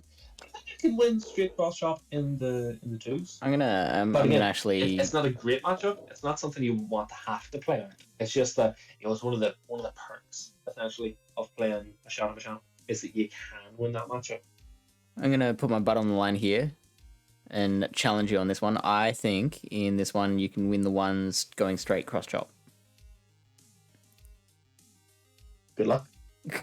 Yeah, actually, I might just take Rock Slide out of this completely.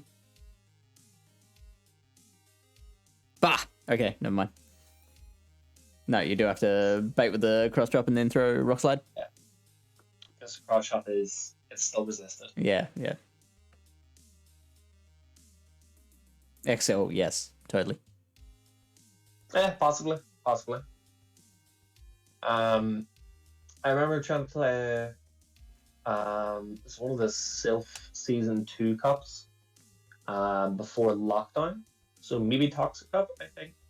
Shadow Machamp versus Sableye was a big pickup for Shadow Machamp, but I may be misremembering it. This is the same cup that had the Android one turn fast move issues when GBL first launched.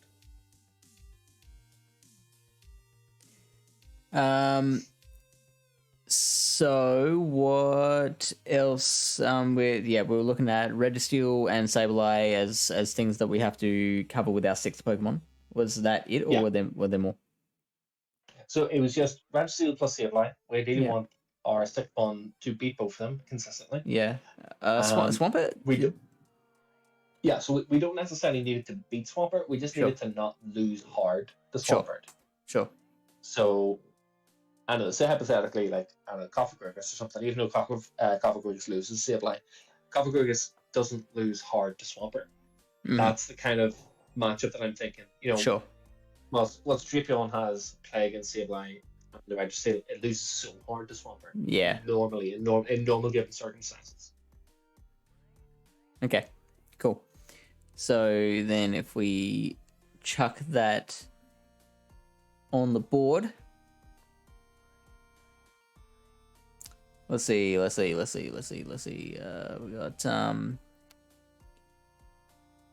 Trevenant.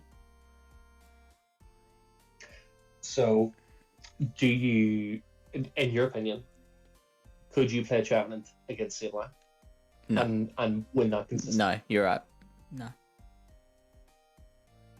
Like I would consider bloody Toxicroak as a better shot of flipping the Sableye than a Trevenant. Yeah.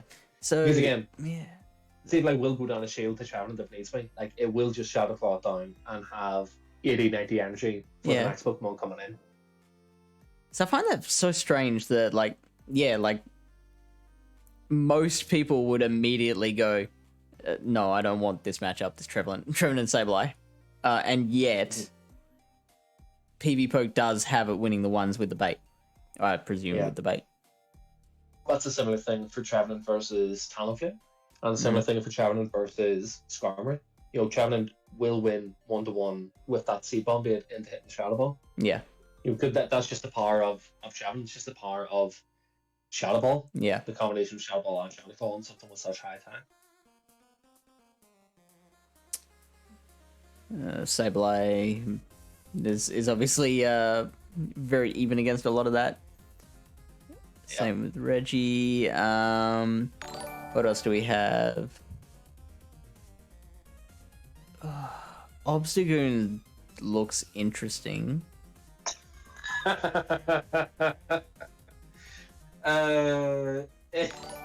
it saves you the XL candy for building something else, go for it.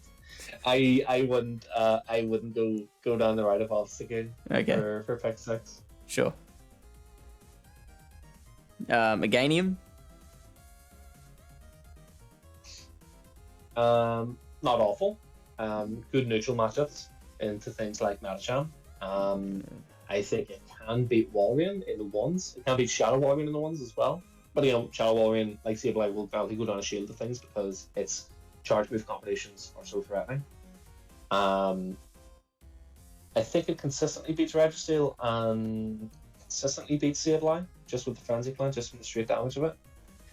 But in terms of flexibility, again, I think you're looking at something like maybe your own Registeel for this. And depending on how weak you want to be to Swampert, you've got G-Fisk and you've got Diggersby. But Meganium's not a bad option. Meganium plus Talonflame then form a little bit of a duo core that you can try to play together. Which I like that idea. That to me sounds like it adds flexibility to the team. The Diggersby came up very high there, which I don't like. I wanted to steer away from Diggersby as our 6th for this team because of that aforementioned trouble with Swampert. But Diggersby is Diggersby. Diggersby is Diggersby. That is one of the technically correct 4 reasons why Diggersby is so good is beating this duo. So I mean, Shadow Champ is probably standing out the most here to me. So Sim, those are some very odd IVs for Shadow Machamp. What's that, like 10, 15, 15? Yeah, interesting. So Sim, Shadow Machamp versus the default Registeel 0-0 shields, and see if the Machamp can actually beat Registeel without having to go down a shield. Oh, hang on. I mean, I don't need to add Rock Slide back. What is that? That is the ones. It still loses with a... Okay, so we are using one shield here. Looks like Reggie is winning the zeros, so that's what you look at, right? That tells you that it has to go down one shield. Yeah. So you would consider, again, well, this is one of the things I would consider when building a team is, yes, I have this Pokemon that puts out this immense fast move pressure against the Registeel, but I need to go down a shield in order to beat it.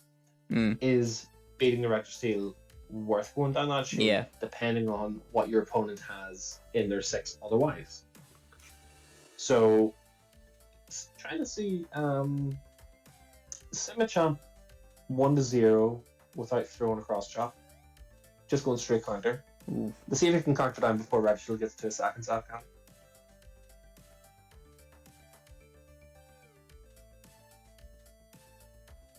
Yeah.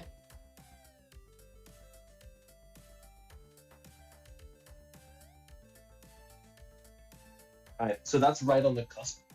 So one turn flips it.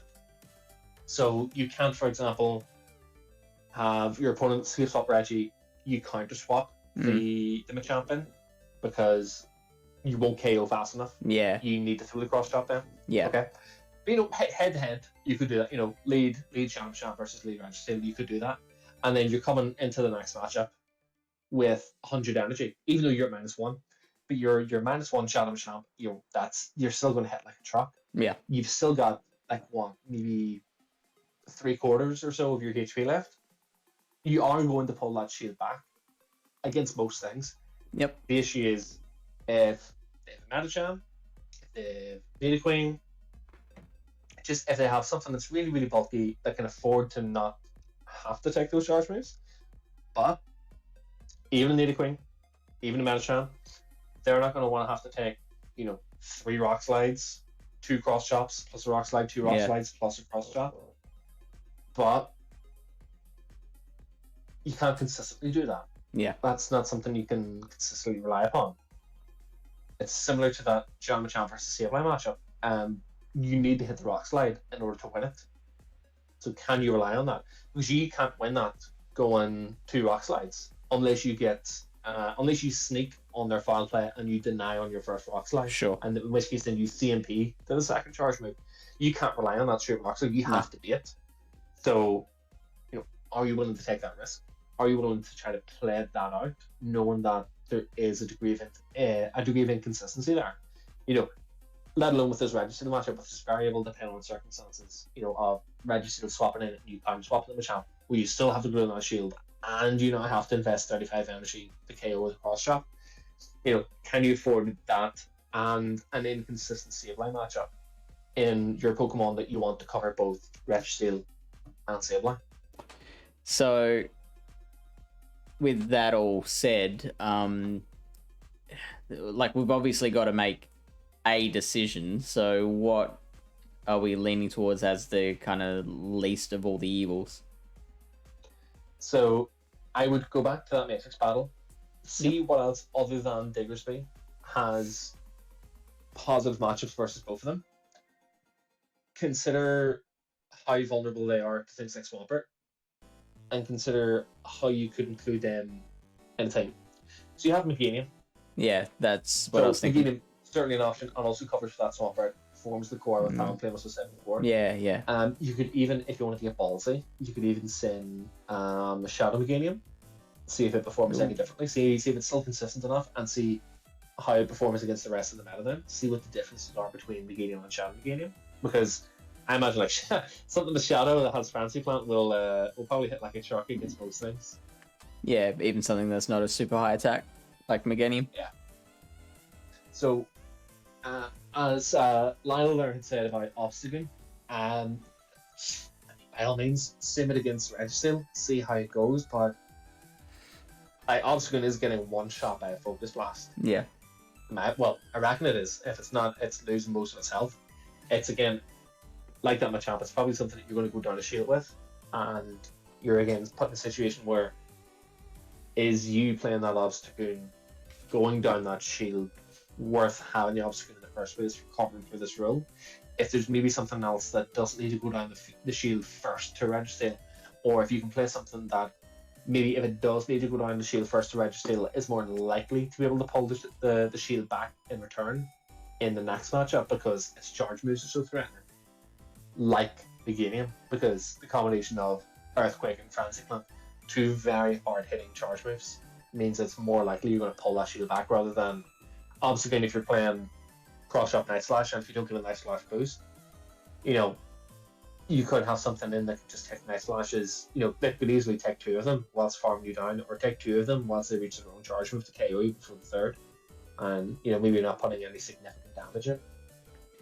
So that's all in this particular situation where we're looking for something to take on Registeel and Sableye. I believe Lyle was talking about more of a macro sense, like in the general pick six format, like how he's trying to defend Obstagoon in that case. Oh yeah. So Obstagoon is like as a pick in its own right, and is quite interesting. Because again, fighting type that does well against ghosts is that's always going to be valuable. But it then comes into what does Obstagoon do that Scrafty doesn't do? What does Obstagoon do better than Scrafty? Are those differences, are those extra matchups that you get with Obstagoon, are those differences with Obstagoon more valuable than what you get with Scrafty? So with Obstagoon you have the ability to do Night Slash and Dog Shot. So you have that nuke against fairies if you can build up the energy, which is situational. But you have that potential positive matchup, or that at least playable matchup against an Azumarill. But again, is that valuable? Is that actually worth not using Scrafty, where you're putting out more fast move damage? Where I don't even know if Scrafty's better versus Shadow than that. They're probably both very consistent versus Shadow. But I know for sure the Scrafty would be more reliable against the Registeel. And Scrafty's bulkier. And Scrafty has a better time versus opposing fighting types because it's only single week. And it can actually, at +1, compete with likes of Surf Ashes on counter damage. Which obviously has no chance.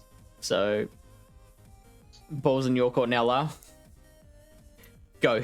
So it's not that Obstagoon's bad. It's just that why would you use it with Scrafty? Yeah. When Scrafty is so powerful in Pick 6, much more powerful in Pick 6 than it is in GBL. Yeah, no, that's. But I don't disagree. Understandable. I do think Obstagoon it's certainly an interesting pick.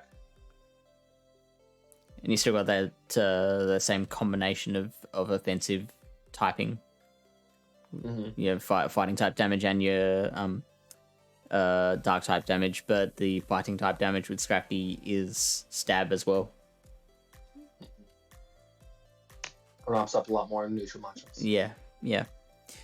So the Meganium Shadow versus regular. It looks like the regular is having a slightly better time against all of these, except for. Well, no, against in all these situations, but I find it very interesting that the Shadow Meganium loses to a super attack weighted Sableye.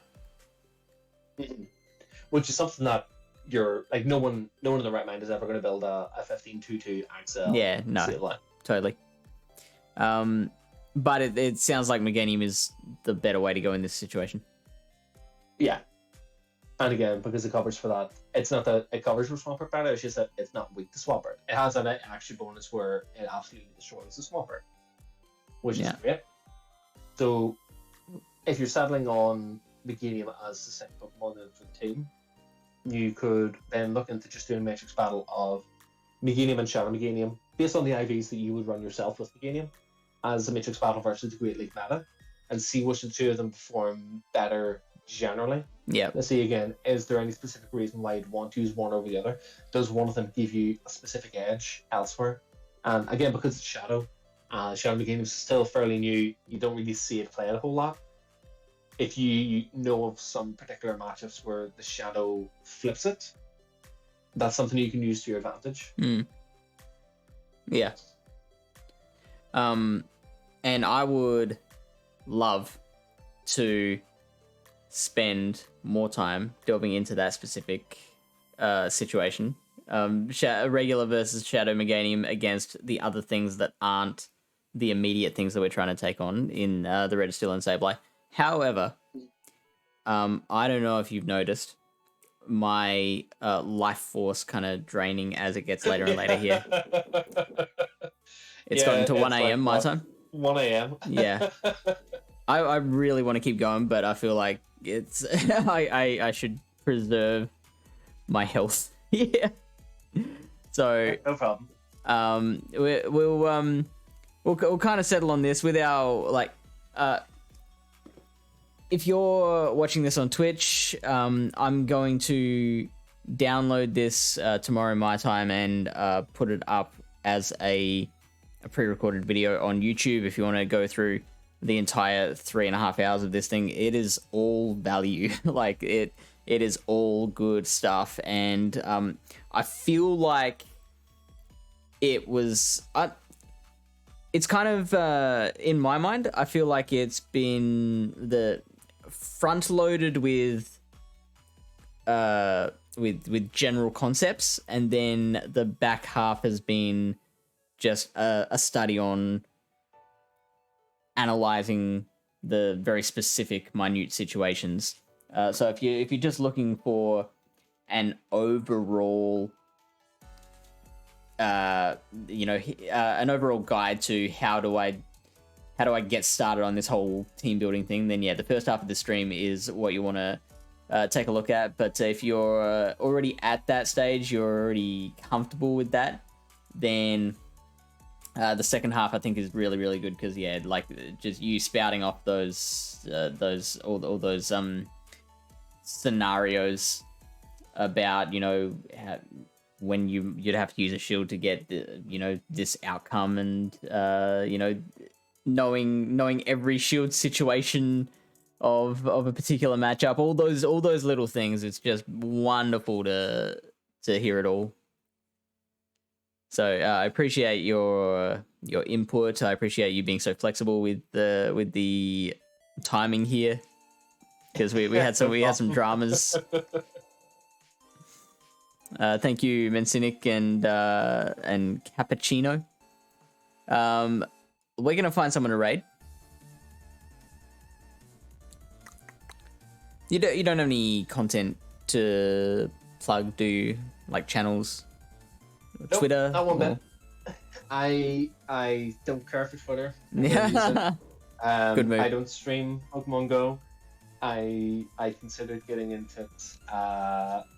Considered getting the content creation for YouTube a long time ago when trying to explain to some of my locals about how to use PV Poke, about the different aspects of PV Poke, not just these the one-to-one shield sims, how the rankings are made, how to build team or how I build teams for Silph, going back to season 1.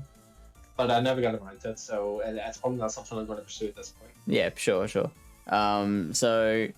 I guess the only thing to plug is if you pass LurganRocket on the street, say hi. Yeah, if you see me in the gym, if you're somehow in Northern Ireland, and if you're in this gym between Banbridge and Newcastle that I've been in now for 80 days, please knock me out of it. I want my shiny Snorlax. Be a health prisoner. I'll be back on Sans Lurgan tomorrow night, Monday night. I normally do Meme Team Monday, where I try and just make something dumb work. I think I might just be doing standard sets tomorrow. Then we got like Lily Bear on Tuesday, Suey and Ryan on Wednesday, and Mamaclimbs on Thursday. We've got a whole team of very passionate, lovely battlers to check out. Thank you, everyone. We will raid King of Charmanders. Go say hi to him. Very high energy. Much higher than what I'm feeling right now. Thank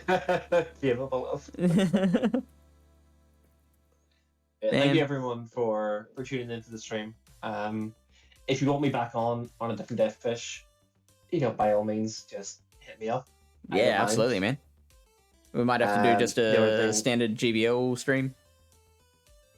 Yeah, if I figure out how to screen share with my phone or something, you'll see me playing in the pits. If I don't take GBL ICT, I barely played it this season. Yeah. It's weirdly hard sometimes to get screen share working.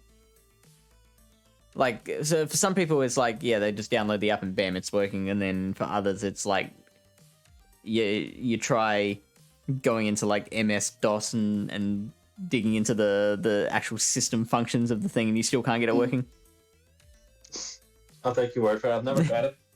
I've only done, I think I did one Twitch live stream, but it was a private stream and it was just to one of my locals just because he really wanted to see how I played. Yeah. And I'd offered instead, just because I had no idea how to do it, to just record the matches myself and just upload them to YouTube for him to have a look at after, which worked out better for me because I didn't have to worry about it too much. But I have done one live stream for Pokemon Go at some point, well over a year ago.